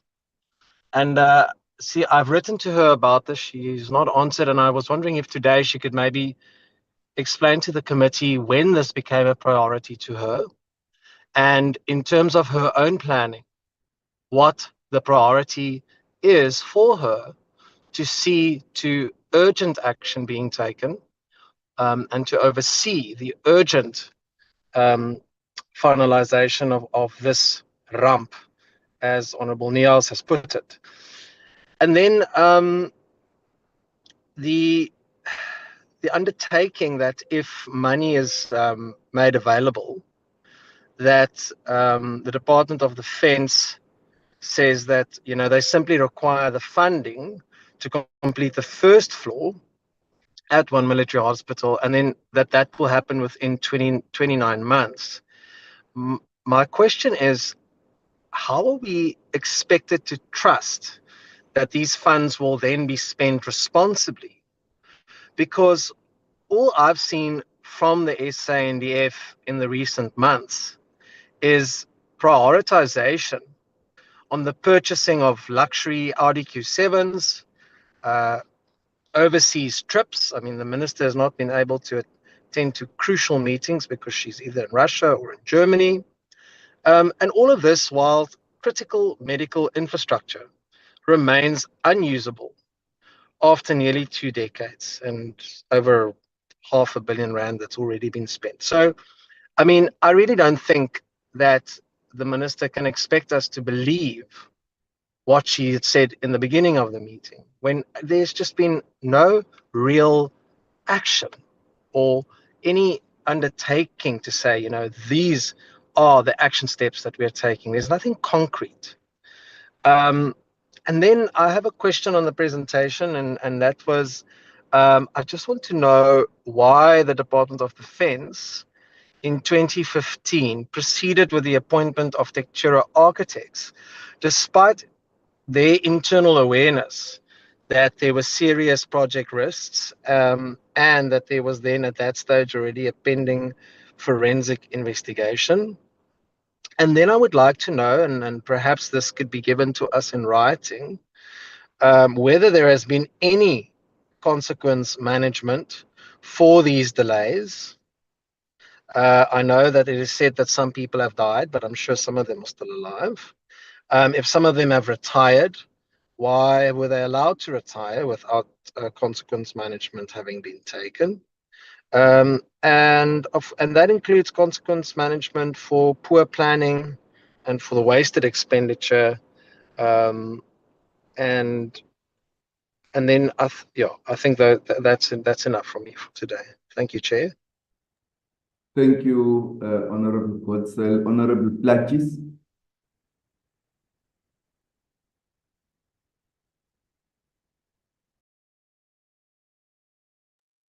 Thank you, Chair. I want to thank the General for making the presentation. Chair, mine is just a few questions. I just want to get clarity on some of the matters. The service provider that have started from Public Works, Chair, already we've been seeing problems with him whilst he was beginning to work there. When the project was given over to DOD, they've appointed the same service provider. I just want to know, how did they get to that conclusion? Because already there was breach of contractual arrangement between the Department of Public Works. When they took over, they take the same service provider. Lastly, Chair, I don't find myself seeing how much money have been spent on this whole project, And how do we see ourselves recuperating the money that was spent irregularly and fruitlessly? How do the department, or is that also part of what they are saying? They are having a plan, and that plan is not supposed to be shared with us, because you need to find some of the money back for you to have money to actually say to Treasury, this is now our shortfall in moving forward and completing this project. Thank you, Chair. Thank you, Honorable Noor. Thank you, Chair. A slight addition on the questions that has already been asked. I think the report, Chair, is not enough because the report doesn't explain when project was changing hands, what were the reasons, and what happened with DBSA when it was given the project. All that I'm trying to say, Chair, is that there is an additional report on above the one that we are given of the processes, but the project is not there based on this report that we have just been given. So the report that we are supposed to be given at the committee level is why the project was not completed. These are just the processes, and these processes did not deliver the product. So what is it that the defense did to find out by themselves, because they were in charge, why the project was not delivered? Because if you go to Treasury to ask for more money to come and repair what has been broken with an intention to refurbish, it means there was money. So I think there is a report that we need to be finished with, which takes accountability of why the project was not delivered based on the initial plan. And my last concern, Chair, to me, the memorandum of understanding with DBSA, why was it not considered in the very initial stage? And what is the contents of this memorandum of understanding? Because, Chair, wherever DBSA is involved with the projects that has come before some of us, nothing gets delivered. Why DBSA was considered by defense?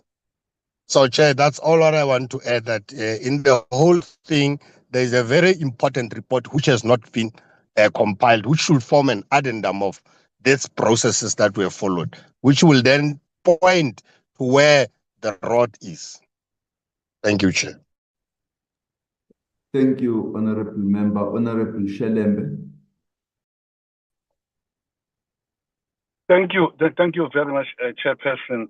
Chair, we are dealing with, the very, very important, item here, where, our soldiers, including our military veterans, can't access the services that, is up to standard, because the purpose of that building was, to see and to how the department can satisfy the needs and support, to the soldiers. Now, I've got, the question, to the minister, that since, if I'm not mistaken, number of ministers have been involved in that project.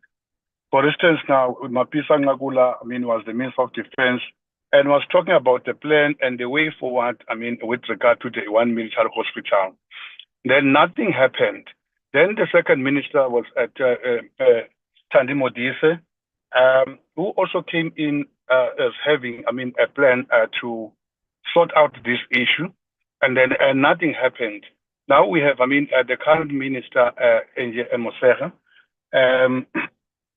Now, I just want to know from her, since, that problem has persisted, has taken too long to be solved, what plan does she have? Does she have the time frame, to see this project being completed? And then I would appreciate, because say if she says this will take 2 years, 3 years, or 4 years, or 5 years, at least to have a picture to follow up. because the previous ministers were saying the same, they were going to sort out the problem, but there was no clear time frame as to when we're going to see this project completely, done. Then, the second question, I just want to know if, the project has been ceded to the Department of Defense by, the Department of Public Works completely, whether they are still, the involvement of the Department of Public Works in that. Chair, seeing, the situation now, even a previous, a portfolio committee in the 6th Parliament, we went there and have a visit and we saw the problems. But if I look, at the presentation, there is nothing that is promising or that is convincing that the problem is going to be resolved. Looking now to the equipment, I didn't get the clear picture. I'm sorry, maybe I missed it. That equipment that was, it was seen to be not, was not going to be able to be fitted in that, a building.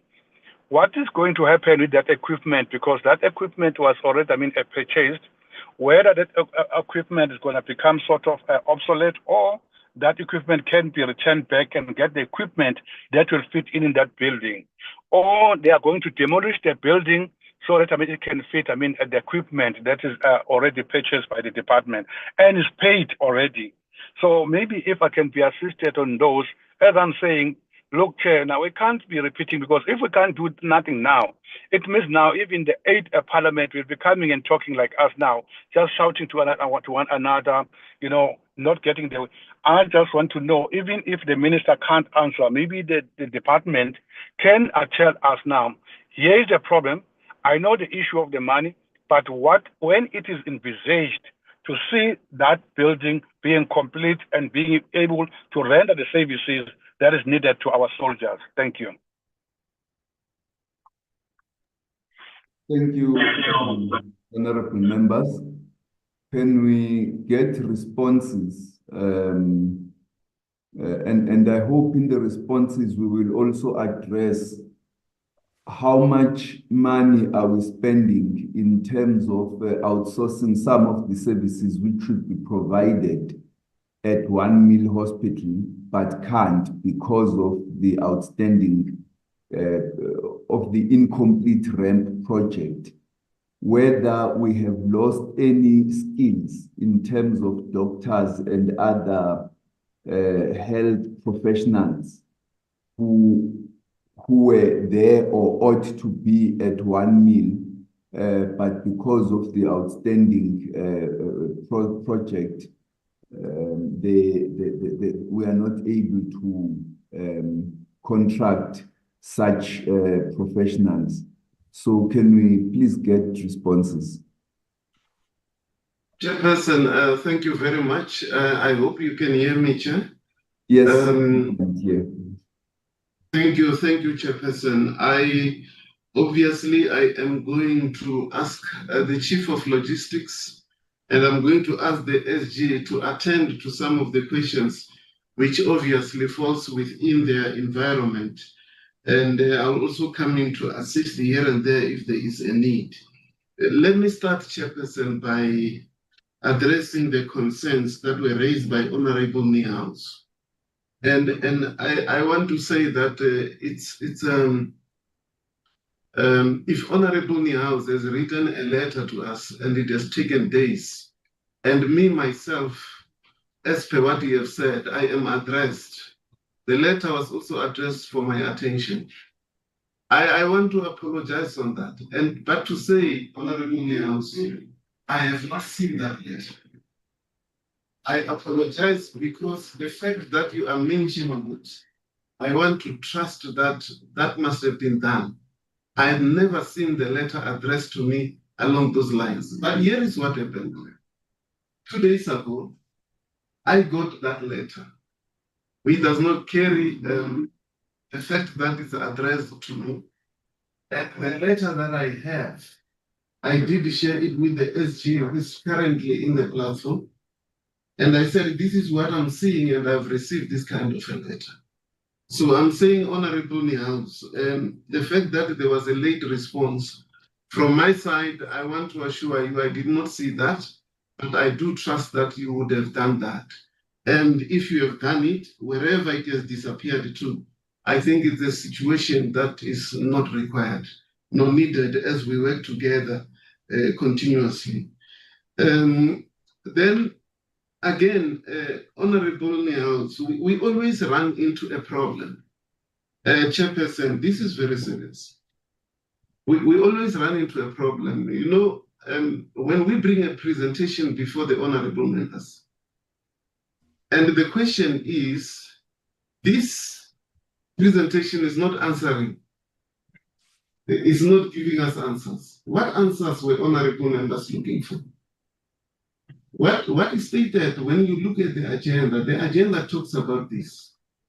We prepared the presentation for the honorable members in all honesty, and based on the ability and the knowledge that we have to say, this is the information which honorable members would require.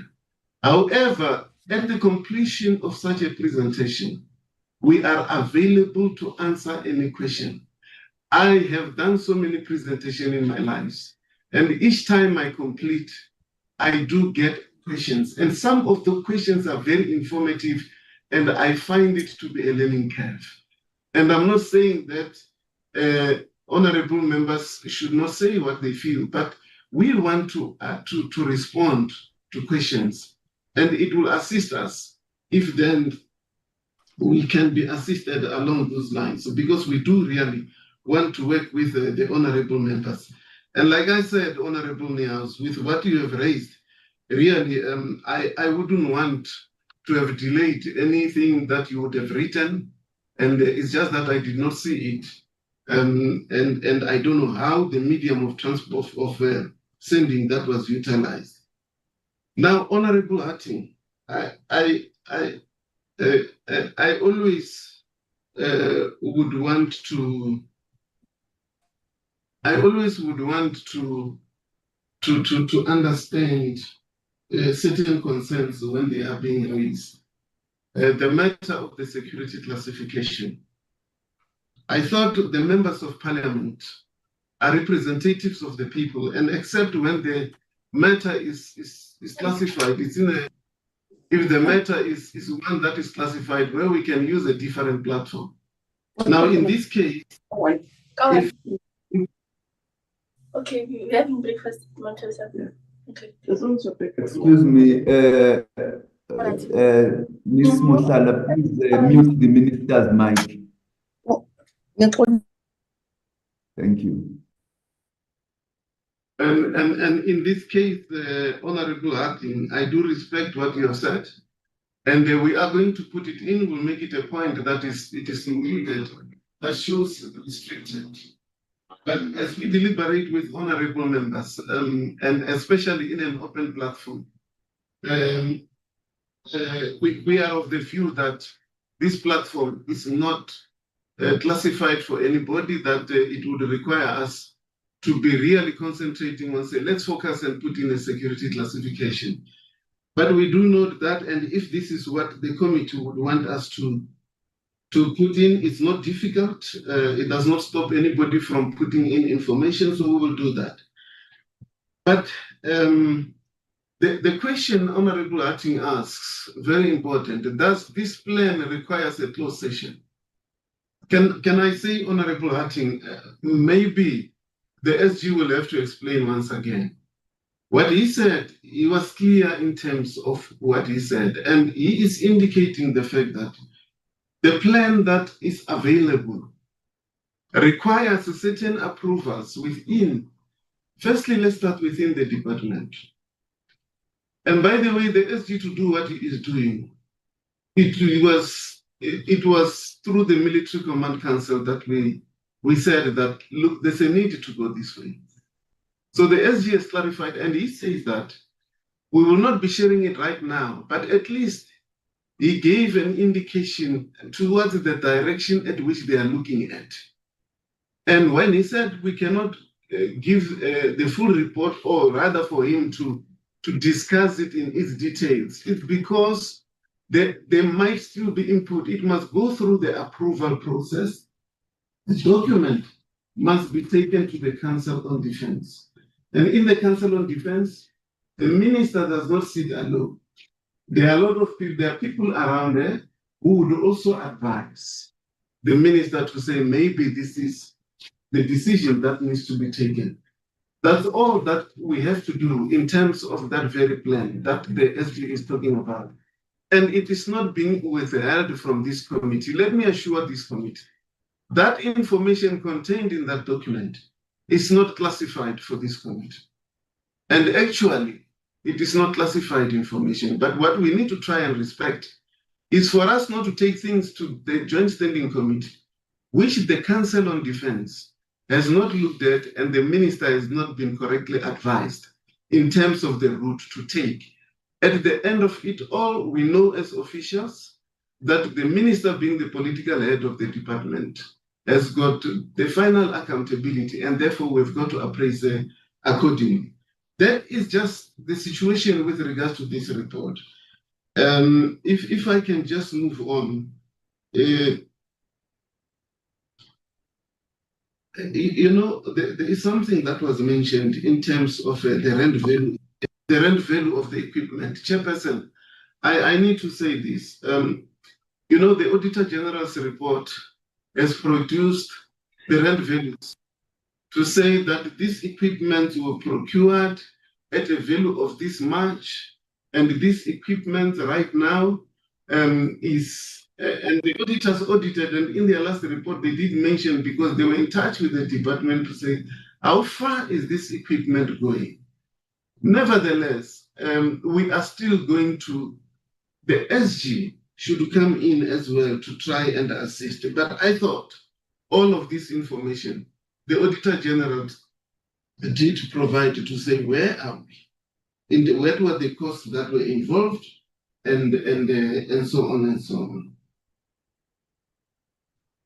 And I am also going to ask, although this is a matter which the presentation has covered, maybe it didn't come out clear enough.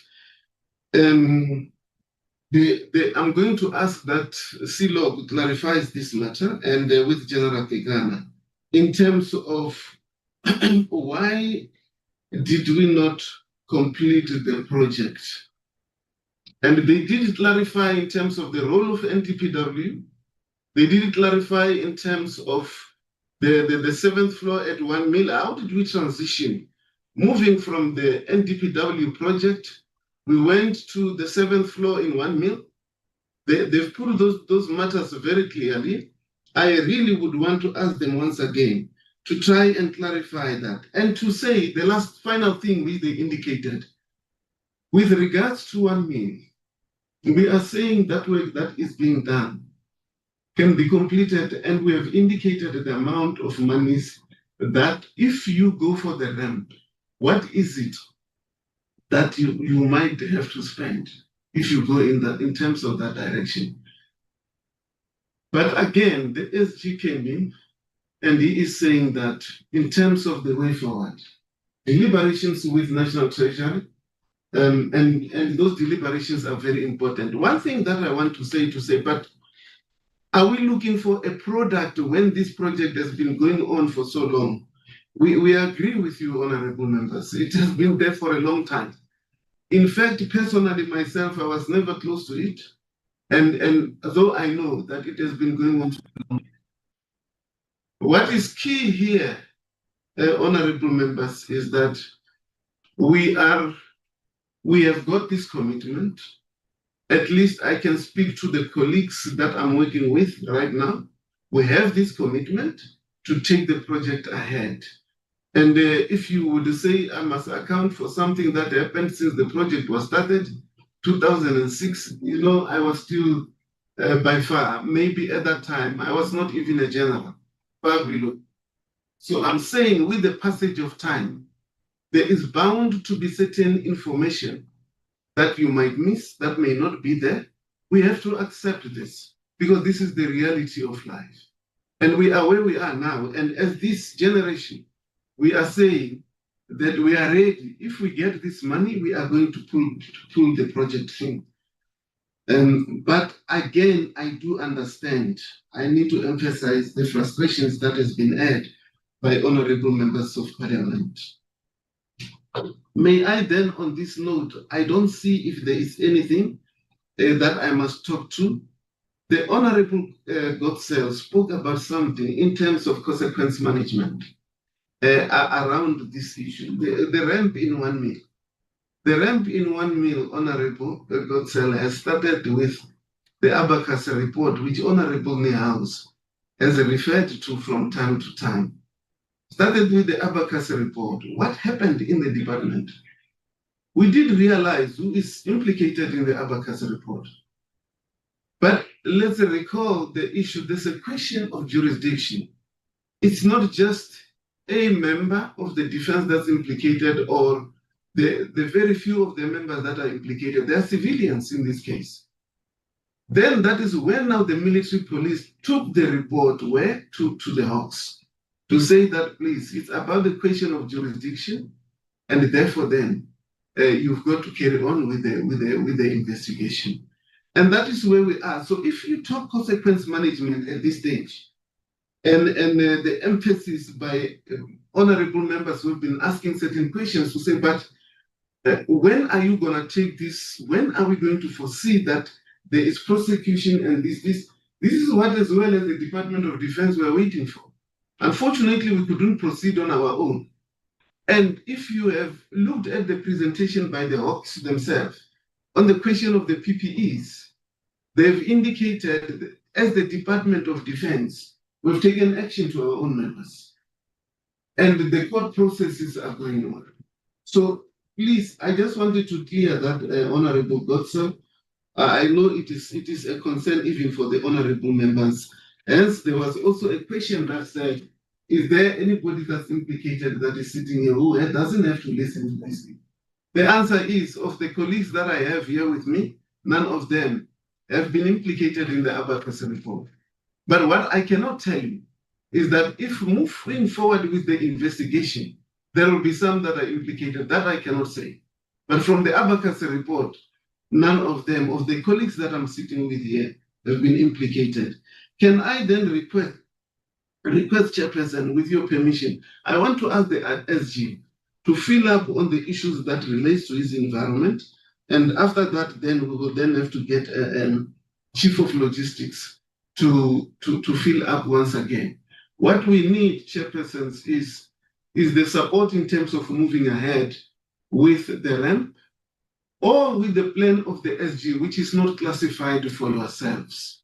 It is open for yourselves, and that's the type of support that we need from yourselves, because without your support, how then do we move forward? And the minister has put the strategic importance of 1 mil very, very in a manner that was clear for myself. Thank you, Chairperson. Can I ask the SG? SG, if you can hear me, Chairperson, with your permission. Thank you. Yes, SG, you may proceed. Thank you, Chairperson. And to the Chief of Staff, thank you. And I think the Chief of Staff has addressed some of the issues were raised. And I must share the Chief of Staff's comments in terms of, we understand the frustration of honorable members here. This has been going on for too long and is costing the state a lot of money. And believe us, we are equally concerned about this. I'd just like to go to Honorable Niehaus, the issue of warrant officer. We have responded to that, and I think the Chief of Staff did say something about that. I'm just mentioning that in passing. Now, Honorable Harting, the issue, the rent value of the equipment. I see here in the presentation that we did to the Joint Standing Committee on Defense at one military hospital, the values were given to the members, unless if Honorable Harting was not in that meeting. The values were given from since 2010 all the way until 2025. It was presented there. If Honorable Harting require us to represent that, we will do as such. The issue of the clandestine plan is not clandestine at all. As the Chief of Staff has indicated, once the plan has been confirmed by the leadership within the defense, it will be presented to the committee at the time that they request us to present it through to. I think there was the issue of the implications. This was raised by Honorable Shilembe. The implications of this, the non-finalization of the ramp. Again, this matter was presented when members visited one military hospital. In terms of outsourcing, the Department of Defense is spending a lot of money. And indeed, Honorable Shilembe, we have lost specialists on the basis of them being frustrated by the facility, being employed in a facility that they're unable to do what they are employed for. We have lost specialists over the years. And you also raised the issue, what is going to happen with the equipment that was bought, if it can be installed. In this regard, I must say the equipment was procured, I think it was in 2010, and this was radiology equipment. And this equipment has got lifespan.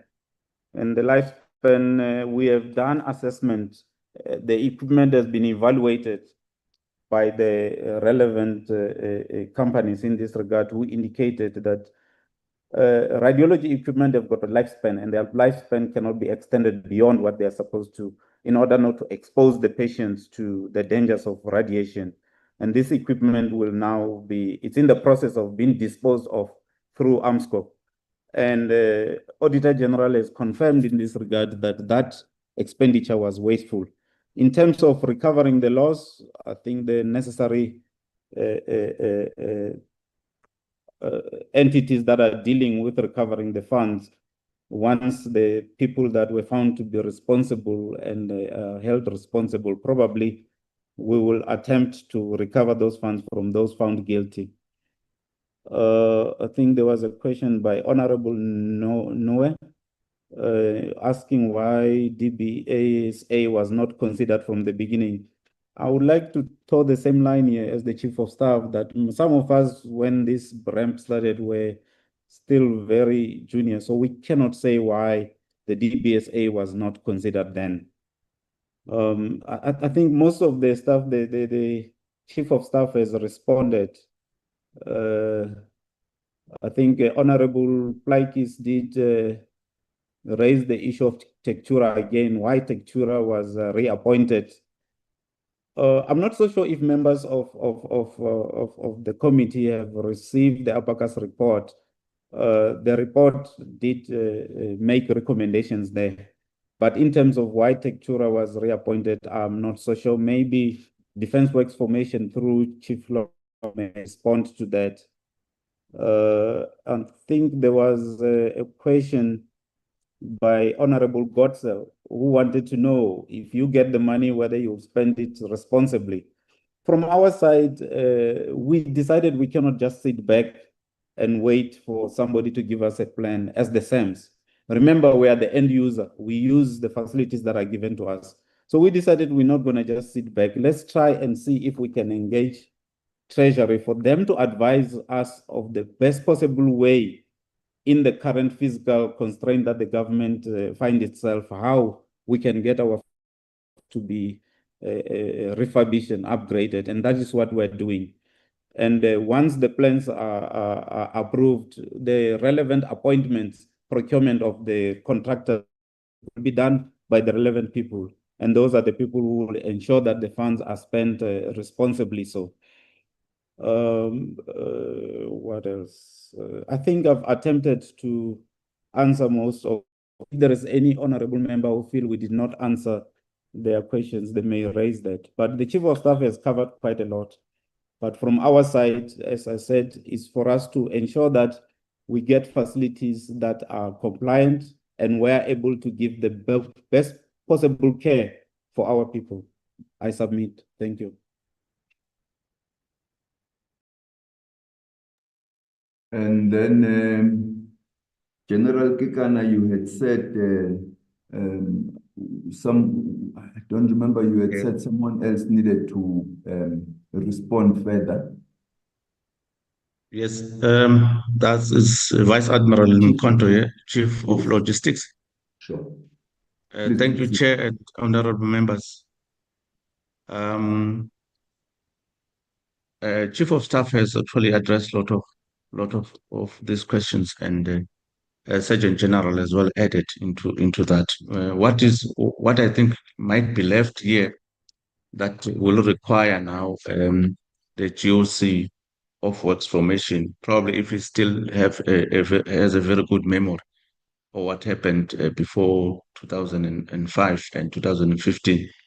There's a question on Mr. Honorable Member Nicholas Kostel. He asked that why the DOD in 2015 proceeded with the appointment of Tektura. Follow up again any consequence management, and is it a poor planning? And then this can be tied into the same comment again, or a question about the involvement of DPSA, the memorandum of understanding, why the tasking was shifted to them, and still there was absolutely no actually progress on the project. I'd just like to acknowledge that yes, in terms of the appointment of Tektura, I think this is actually the heart of what the Hawks are going to deal with. And they will touch into the Abacus report and why there were delays leading to the investigation and the report, the Abacus report. I think this is where the crux of the problem might be in terms of the consequence management, where the outcome of the investigation of the Hawks will indicate now why we have again appointed the Tektura, why we shifted now to DPSA and back again to the Department of Defense. General Kekana would be, because he was part of the Department of Defense Logistic Division by then, but he was very junior. Maybe he can still remember why Tektura was appointed again. And I trust that is going to put something there. And I can request that maybe if the members of the committee can allow us as well to dig much more deeper to produce a very comprehensive report here in terms of the responsibility that was given to Tektura and why Tektura was recommended further, and the appointment of DPSA, and why DPSA did not complete the project, and why we did not complete the project. General Kekana, please, can you assist here through Chair? Thank you very much. Yes, go ahead. Thank you, Chair. Thank you, the Minister. I will not be in a position to talk to the issue of the reappointment of Tektura. Hence, I don't have the full background on it. But when we get back to the offices, I do believe that there's documentation that talks to why Tektura was reappointed after the RAMP project. However, in terms of the DBSA, the appointment of the DBSA came on the backdrop that the Department of Defense and the Department of Public Works had agreed that the infrastructure functions must be devolved from Department of Public Works to the Department of Defense. Now, the DBSA agreement, which was concluded in 2020, it was for the DBSA to come and incubate. One of their responsibilities was to come to incubate the Department of Defense built environment professionals, so that our civil engineers and other professionals who have a degree can become professionals in their specific environment. That is one of the issues. In doing so, they were also given the responsibility to say they are going to assist the Department of Defense in terms of the infrastructure development and infrastructure delivery as part and parcel of the MOU. That agreement, it is there. That is what I can talk to. Hence, when the project was taken over, they were considered. And then on the other one, Admiral, I think the issues that were also raised was what informs the changes of ramp to refurbishment. I think between myself and the SG during the presentation, we did indicate that the ramp from public works side, it was there to address the repair and maintenance and not make the one military hospital compliant to the legislative framework that requires the hospital to comply to. And the ramp did deliver on what it was scoped for or what it was intended to deliver. So the reason why we moved from ramp to refurbishment was because the ramp does not address the scoping that will make the hospital to be fully functional in terms of the legislative framework. That is the reason why we had to move from ramp when it was finished, and then we started with the refurbishment. And I think on the other issue that was asked, it was the issue of how much was spent on the project. During the presentation, we did make it clear that the ramp itself, the money that was spent by Department of Public Works was 493,344,322 rands. And then from the defense side, after the ramp, the money that was spent from defense from 2015 up to 2020 was 52 million. So that is the money that we have spent. And then in terms of why the project was not completed, as I indicated earlier on, within the 1 mil, the project, we had the ramp, which was done by DPW, which was concluded. And the refurbishment project that was undertaken by the Department of Defense, we did indicate that the scoping, the designs, and the estimated costing was done from the professional perspective. The only reason that we could not move into the construction phase, it was the funding, because the objective was not funded.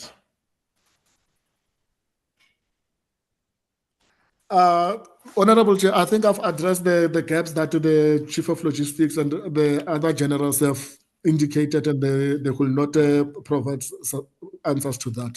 I submit. Thank you very much. Honorable Niehaus, Honorable Gotzel want to also follow up.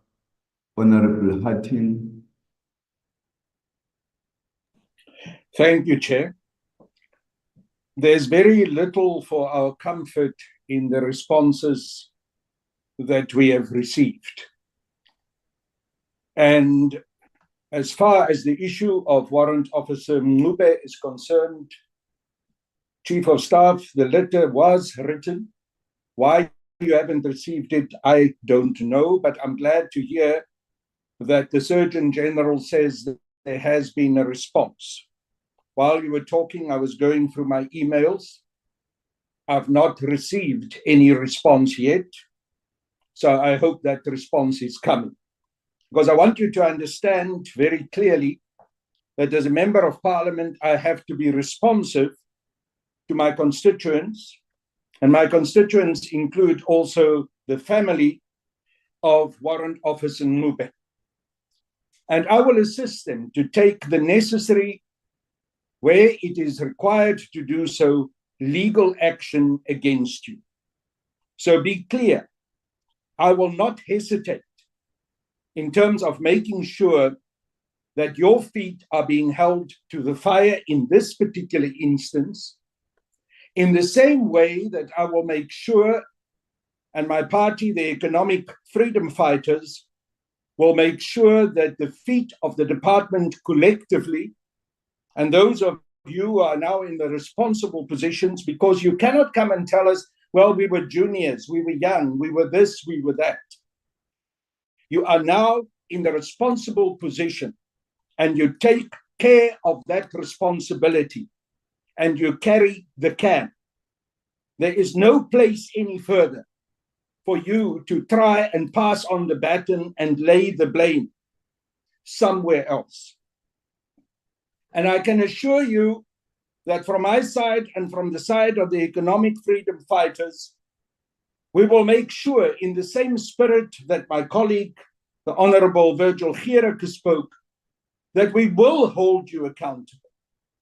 If it is necessary for the EFF to mobilize publicly and to bring the picket lines to one military hospital, we will do so, especially in a context where our reasonable engagement with you as part of the Joint Standing Committee on Defense is not providing the necessary answers and the required results.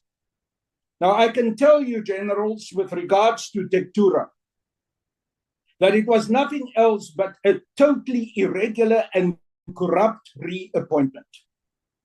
You referred to the Abacus report. I do my homework. I've read every single page of that report. And anyone who had access to that report will understand that the reappointment of Tektura was entirely unjustified and indeed a total corrupt action. So it has to be treated like that.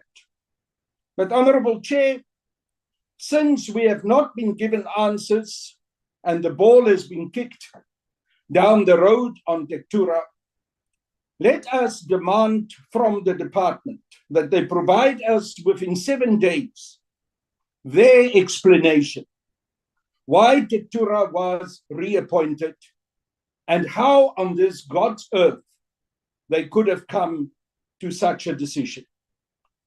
Chair, we need answers. And if we don't get answers, we need action.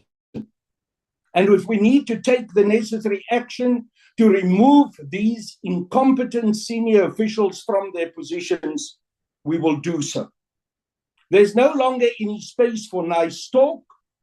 There's no longer any space for engagement and accepting the goodwill of those who are on this platform. They have abused our goodwill. They've used up our goodwill. Now it is time for action. And I promise you, from the side of my party, we will take whatever action is available in our hands to make you accountable and let you pay the price for your dereliction and the consequences that can be measured in terms of lives that are being lost. Thank you, Chair. Thank you very much. Honorable Godson. Thank you, Chair. Yes, I just wanted to get an undertake. I think there was an undertaking made about the architect's appointment, and firstly to ask whether we can have that information within, I don't know, 7 days or whatever you deem a fair amount of days. But also just to say, Chair, you know, I ask that question. There are hundreds of questions like that about the appointment of an architect firm, full well knowing that there are problems. And that happened in 2015. I mean, that's 10 years ago. I just simply do not understand how the Department of Defense now appears before the committee today and they don't have the answers. Oh, we have to go and look. Why are they not prepared?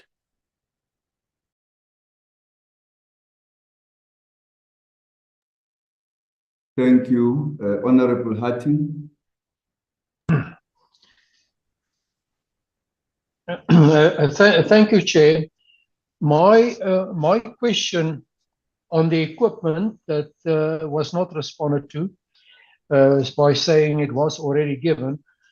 Even if I ask it 10 times at different meetings, it is to track the development of that. And my question is based on a forensic report which covered the period between 2006 and 2011, where it was stated that approximately 19.5 million rands worth of medical equipment that could not be utilized because of the delays and other reasons at one small hospital.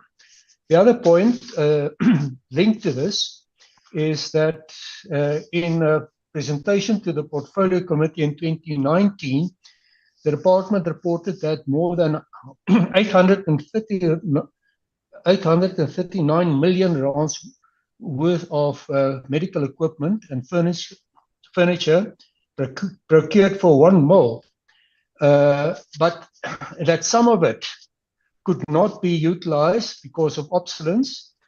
And my question was to get to the bottom of that.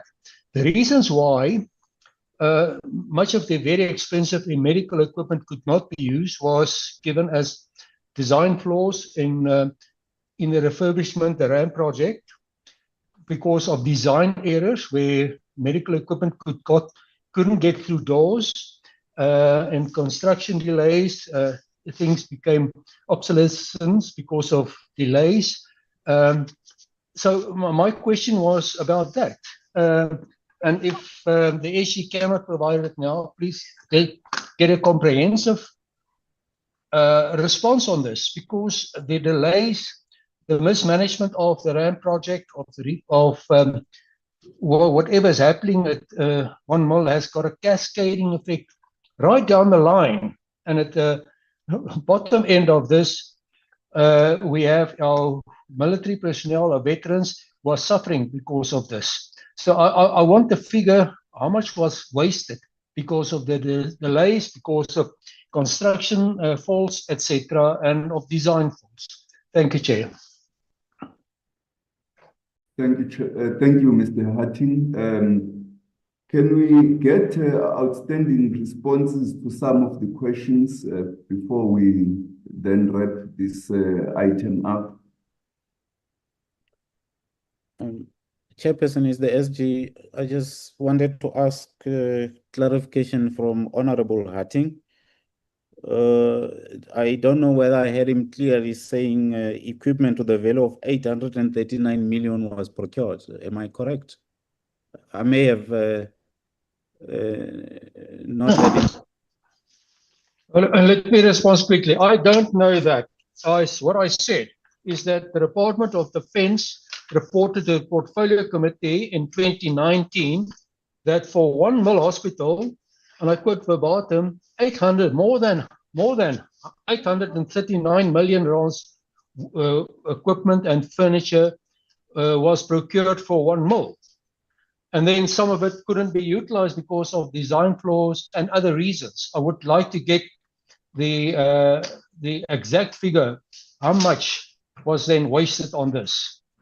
And if the SG disputes the 839 million, perhaps you should go back then to the presentation that was done to the Portfolio Committee in 2019. Chairperson, may I go ahead if Minister allows? Yes, please, you may. Yeah, I must say, I think we probably have got the different figures. What I know of equipment that was procured and reported so by the Auditor General of South Africa is about 19 million worth of equipment that was bought on the floor, which I did indicate in my response that on assessment of that radiology equipment by the relevant companies that sell radiology equipment, it was found that that equipment has expired in terms of its lifespan. And the recommendation was that such equipment cannot be utilized because they will pose a radiation threat to the patient. And the recommendation was that that equipment must be disposed of. And that equipment, as we speak now, is being disposed of by AMSCO as the disposal agency for the F. And therefore, I did indicate that that procurement was a wasteful expenditure. And I did indicate that in terms of recovery of those funds, the relevant process will be followed. And if somebody is found to have been responsible for that, I'm sure the relevant authorities will take necessary steps to recover those funds. The other 839, really, I do not know. I cannot account for that one. I submit. Chairperson, if I may, Yes. just to check if Silog and General Kekana have got something to say. But I think what what has been mentioned by honorable members is quite straightforward. For me, the remainder, except of course the area of the SG, because I had the same question, but the rest is straightforward. Chairperson, we're gonna go back and check on this one with regards to Tektura. In the presentation, there was an area there that was mentioned to say that Tektura was to be the implementing agent, whilst DBSA, because of the fact that we lack the skills in this specialized field, that DBSA was to be the overseer of, in other words, they were to oversee that whatever that was being implemented was being done correctly. But with this opportunity that we've been given by honorable members, I want to accept the fact that we will go back and try and check. But I need to say, Honorable Niwas, rest assured, I don't remember the Defense Force at any stage that we are abusing the goodwill of the honorable members. This is a very strong statement. And I want to say, from the side of the SANDF, there is no, we don't, and not with honorable members, not with anybody, for the purposes of respect. And to say we are abusing the goodwill of honorable members, that is a very, very serious statement. And I want to assure you, I do not want Chairperson to respond or anything, but I want to assure the honorable member that he will not see that from the SANDF. In the SANDF, we subject ourselves to oversight, parliamentary oversight. There's nothing that is called the highest office in the land when you are going to be excluding parliament. So I really want to request, and I don't mean that the honorable members should, you please, we are to be asked, we are to run, we are to do, to get things done. But I'm just saying, the Defense Force abusing the goodwill of honorable members. Please, I really want to request, Chairperson, we are not like that. And if Honorable Niaus, that is what you have seen, I want to give you an assurance. My side, the Defense Force has not done that. And I want to still assure you that moving forward, you will not see this from the Defense Force. It's such a very strong statement that has been made. Can I also then say, Honorable Niaus, the Defense Force, I have said it, whatever that you are going to, we are ready to take responsibility for our actions. And I've said in as far as this generation is concerned, and the fact that we are saying to you, look, I was a junior officer that time, it does not mean I am here now. It does not mean that I am stepping away from responsibility. That is not what it means. We are ready to take responsibility, and please hold us accountable. The ramp in 1 mil, the General Kekana has explained the situation about that. What was done in terms of the ramp, migrating over to refurbishment, and he has explained those reasons. Chairperson, I really want to submit on that note and to say that we take note of this. Honorable Nial said he is still going to confirm in terms of the answer. It won't be only be you, Honorable Nials. I am going to follow up. We will be in touch with the SG. Where has this response been forwarded to? Because you are absolutely right that matter, we've got to give you a response in the manner that you have asked for it. I submit, Chairperson, and I would like to hand back to you. Thank you, sir. Thank you very much, General.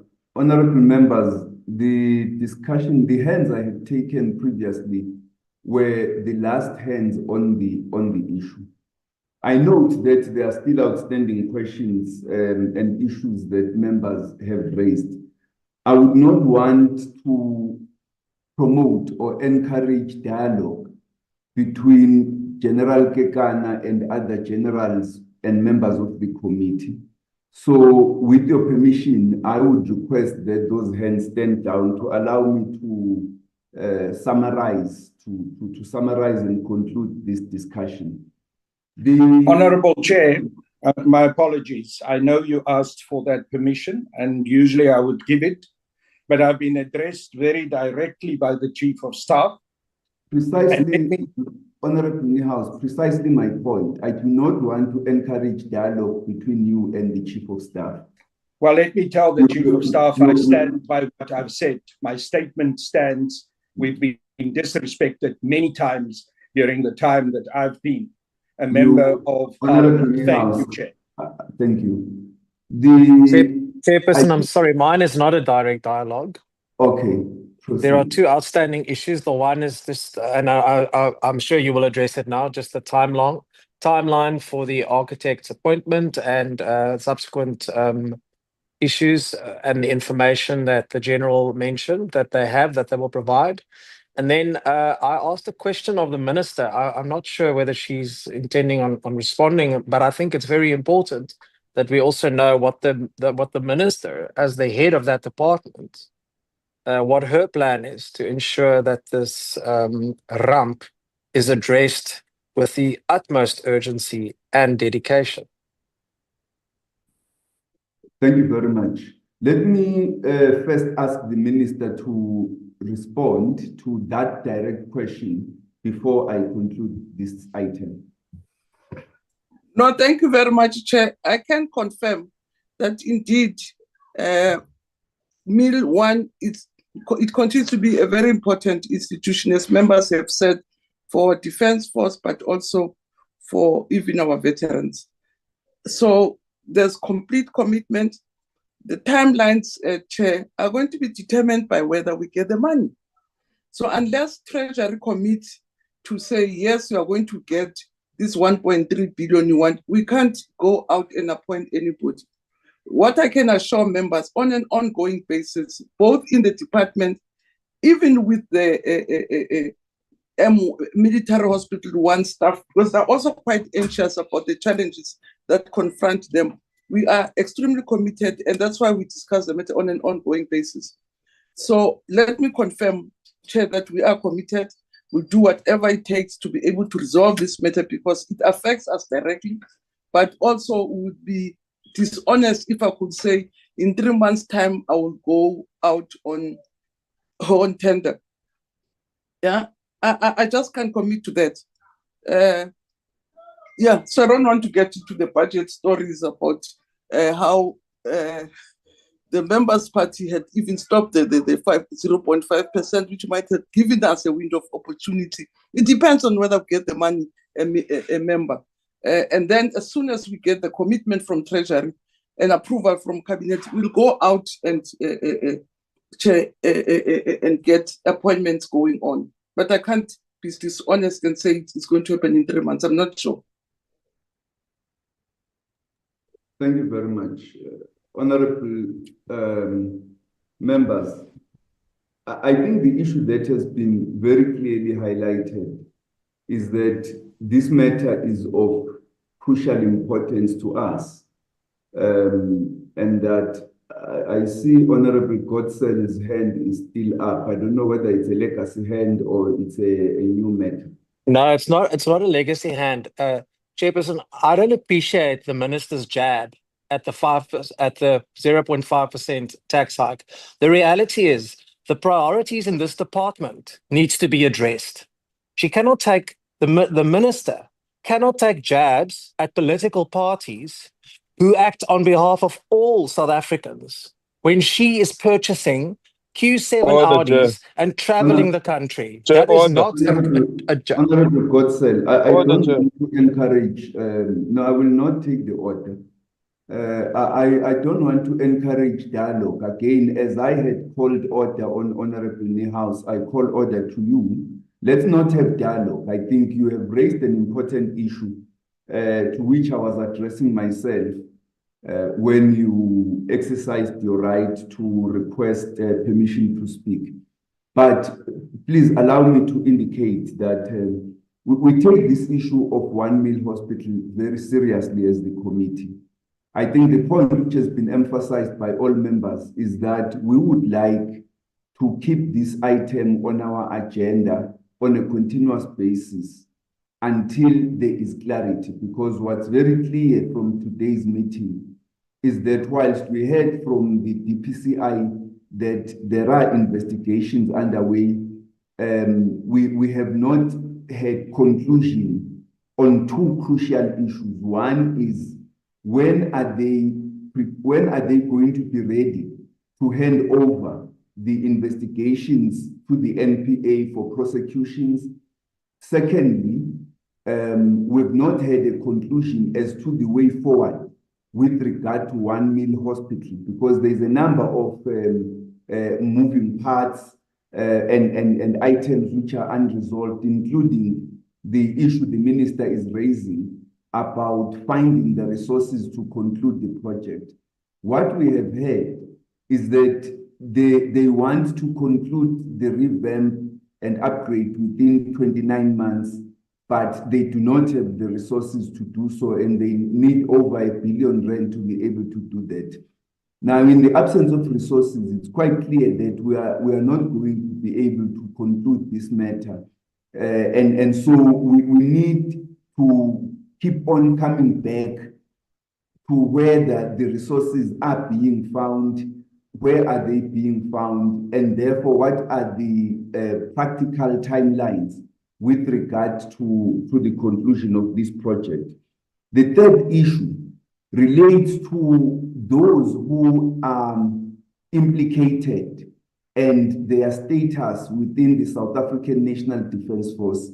This will relate to those who are working within the NDF, as well as those who are civilians, whether it is companies that were contracted or any people who are relevant to this matter who are civilians. We want to know as the committee, particularly insofar as those who are employed by the National Defence Force, what is their status at the present moment, whether there have been any suspensions or what's going to happen to those who are implicated or are under investigation. The committee would like to get a report, a response on why was Tektura reappointed. And the proposal was that we get that report within 7 working days. Minister, I must bring it to your attention that one of the issues that are on the agenda of the committee is the delayed responses that we received from the department with regards to the questions that are asked and are not responded to within committee. And so we expect that this report will be provided to us within 7 working days on why was Tektura reappointed, given that there were all of these issues surrounding it. And so this is where the committee puts this issue. I must emphasize once again the seriousness with which we take the issue of 1 Mill Hospital.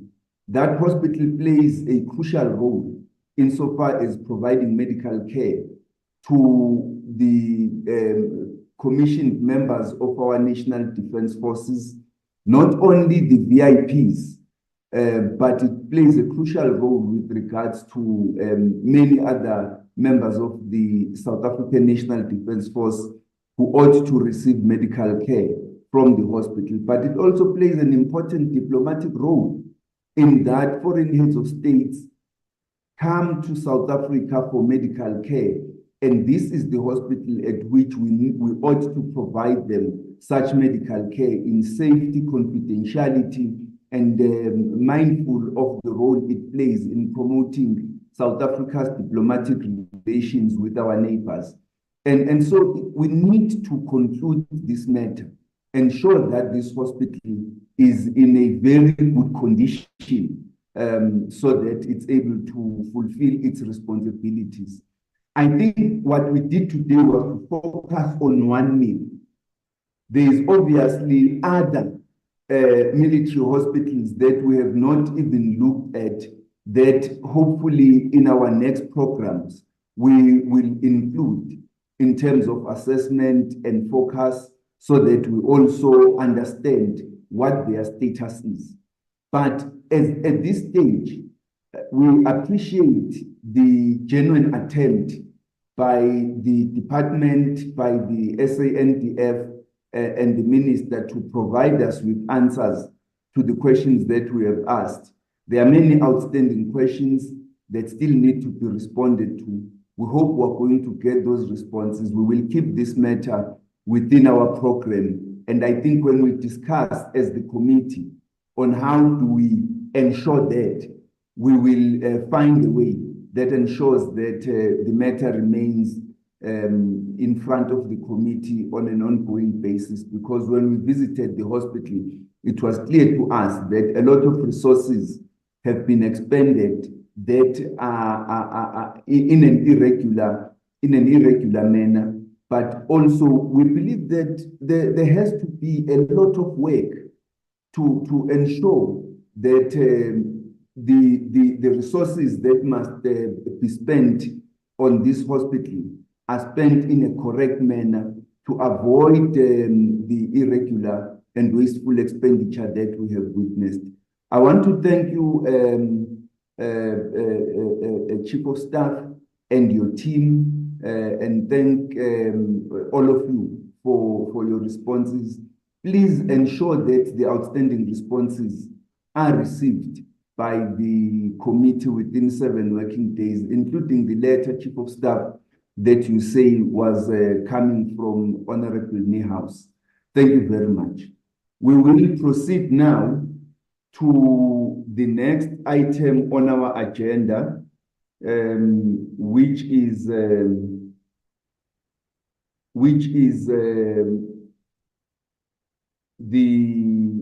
the outstanding departmental responses. Now, honorable members, the agenda still has a lot of issues that we have to deal with. I want to suggest that we deal with item 5, that we deal with item 5, and we deal with the second term, the adoption of the second term, extended second term program, and we deal with minutes. Then we stand the other items over to the next meeting. But if possible, I was going to ask the Secretariat to look at the possibility of finding at least 1 hour during the week for us to deal with the reports and adopt them, because the more we keep kicking them down the road, they add on our program and we're not able to conclude our meetings. So if you, honorable members, permit, I want to request, actually not item 5, that we deal with the adoption of the extended second term program and the minutes of the previous meetings, and then we conclude today's meetings. Can I get a sense, Honorable Niehaus?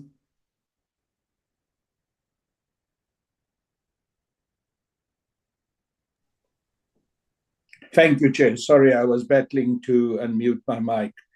I would propose that we take the proposal from you, so I move that we adopt the agenda accordingly and that we deal with the other matters then at another time, that the Secretariat will help us to find the right time for dealing with those issues. Thank you, Chair. Do we have a second, Honorable Plakis? I second, Chair. Thank you very much. Now, Dr. Van Rensburg is down sick and can't speak. So, Nandipa, I hand over to you to present the extended second term program for the committee. Thank you, Chair. This is the extended second term program because the NA extended the program for the whole month of July as well as the NCOP. So we have added some other meetings at the end. So the 23rd, which was today, we have done this meeting. And then next week, we propose that we deal with a brief overview by the Secretary for Defense on the white paper on defense. And we also added the red part, which says, and it flows to the 1998 and 2015 defense reviews, as well as a briefing on the journey to greatness by the department.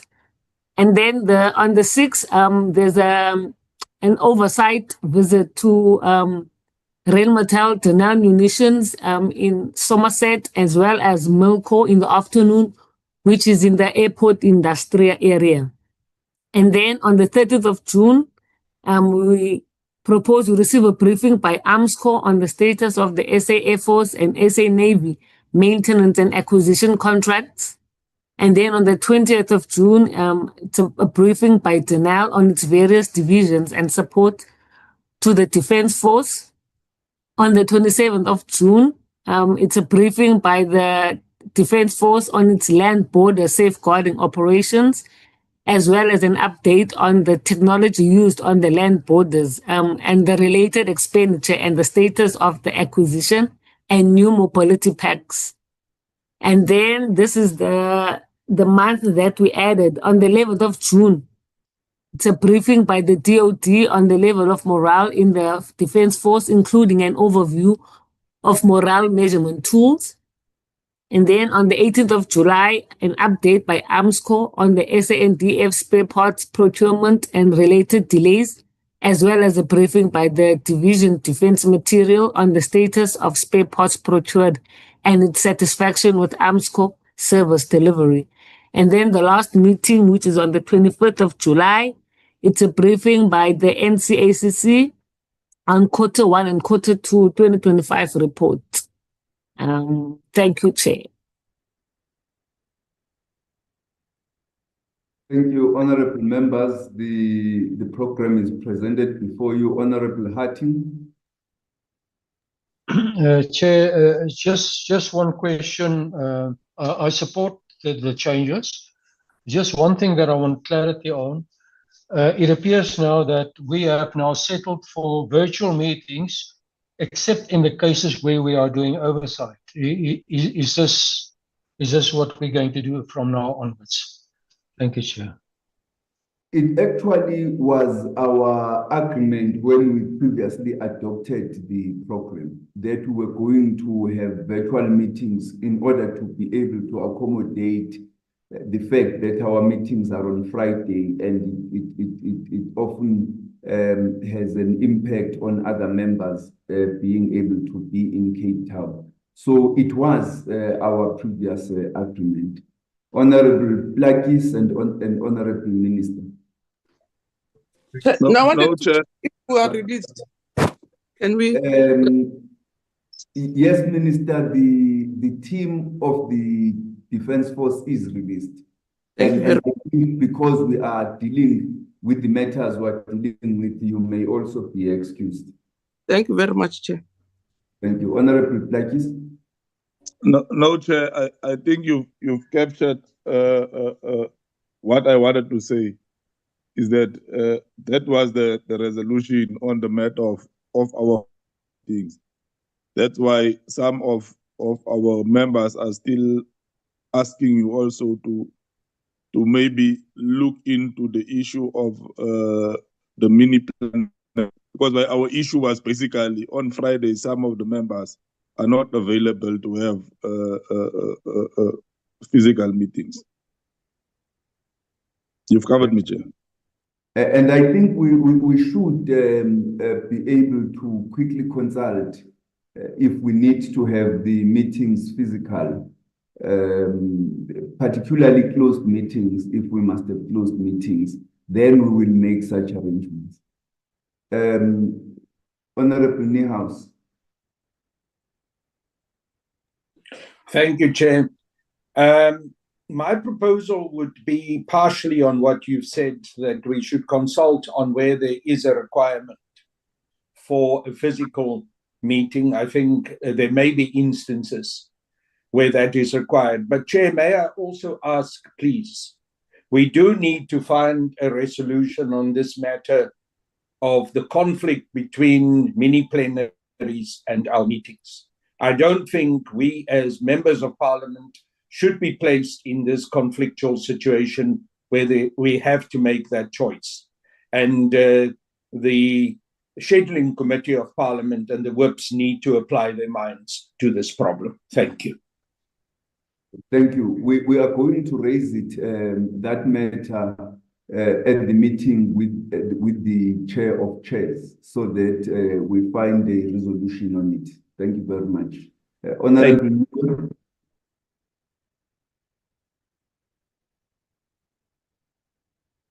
Honorable Noor.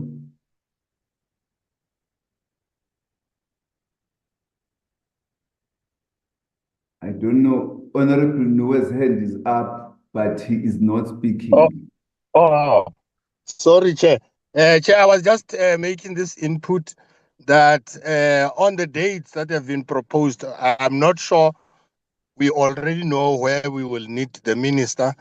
If not, but I will appreciate if maybe the minister can look at those program, and then it should be indicated on time if we will need her, so that it can be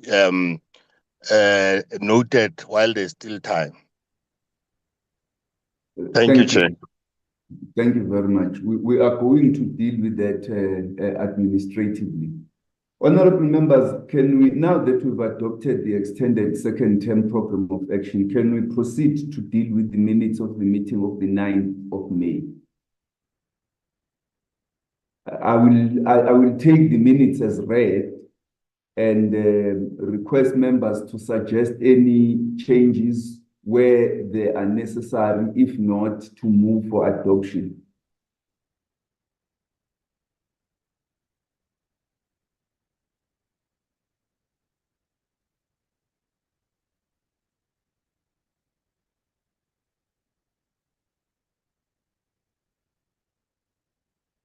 Are there any comments on the meetings, corrections, changes?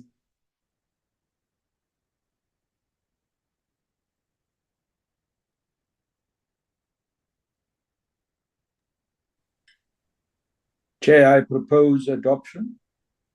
Thank you. I think we must thank, Chair, the Secretariat for always doing an excellent job on these minutes. They really reflect what we discuss. Thank you, Chair. Thank you very much, Honorable Niehaus. I must indicate that I've also expressed our appreciation before to them for the professional manner in which they capture our discussions. Is there a seconder for the adoption? I will do so, Chair.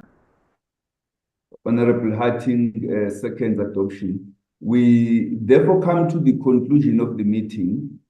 We are going to consult with you members. There's still one more. There's still one more. One more. Oh, sorry. Which ones are these now? Okay. So the 4th of April. Oh, yes, sorry. Just that I started in May. So, no, there is the 16th of, wait. This was last week, Chair. This is last week's one. Last week's minutes, yes.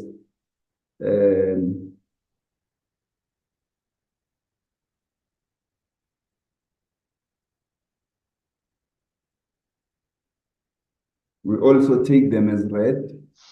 I propose that we accept them, Chair.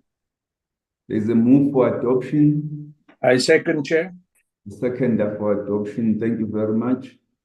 Can we move? Chair of the 4th now, the one Mr. Harting is talking about. I beg your pardon? I'm saying there's one more, the one that Mr. Harting was talking about of April. Yes. I was getting there. The minutes of the edited meeting minutes of the 4th of April. Honorable Niehaus. Yes, Chair. There are some issues that I would like to raise there, and the one is about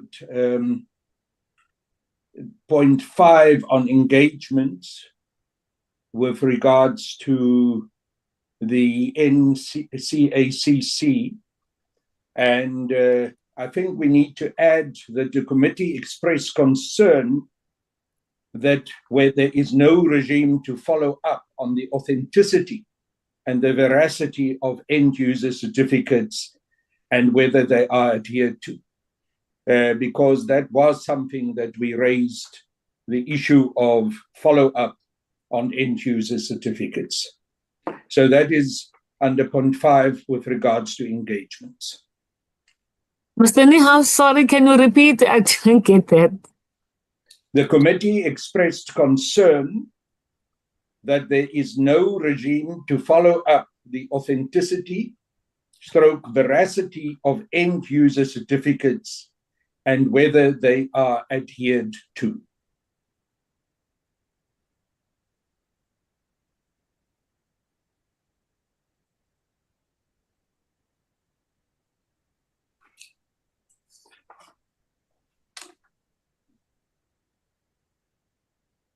Are there any other?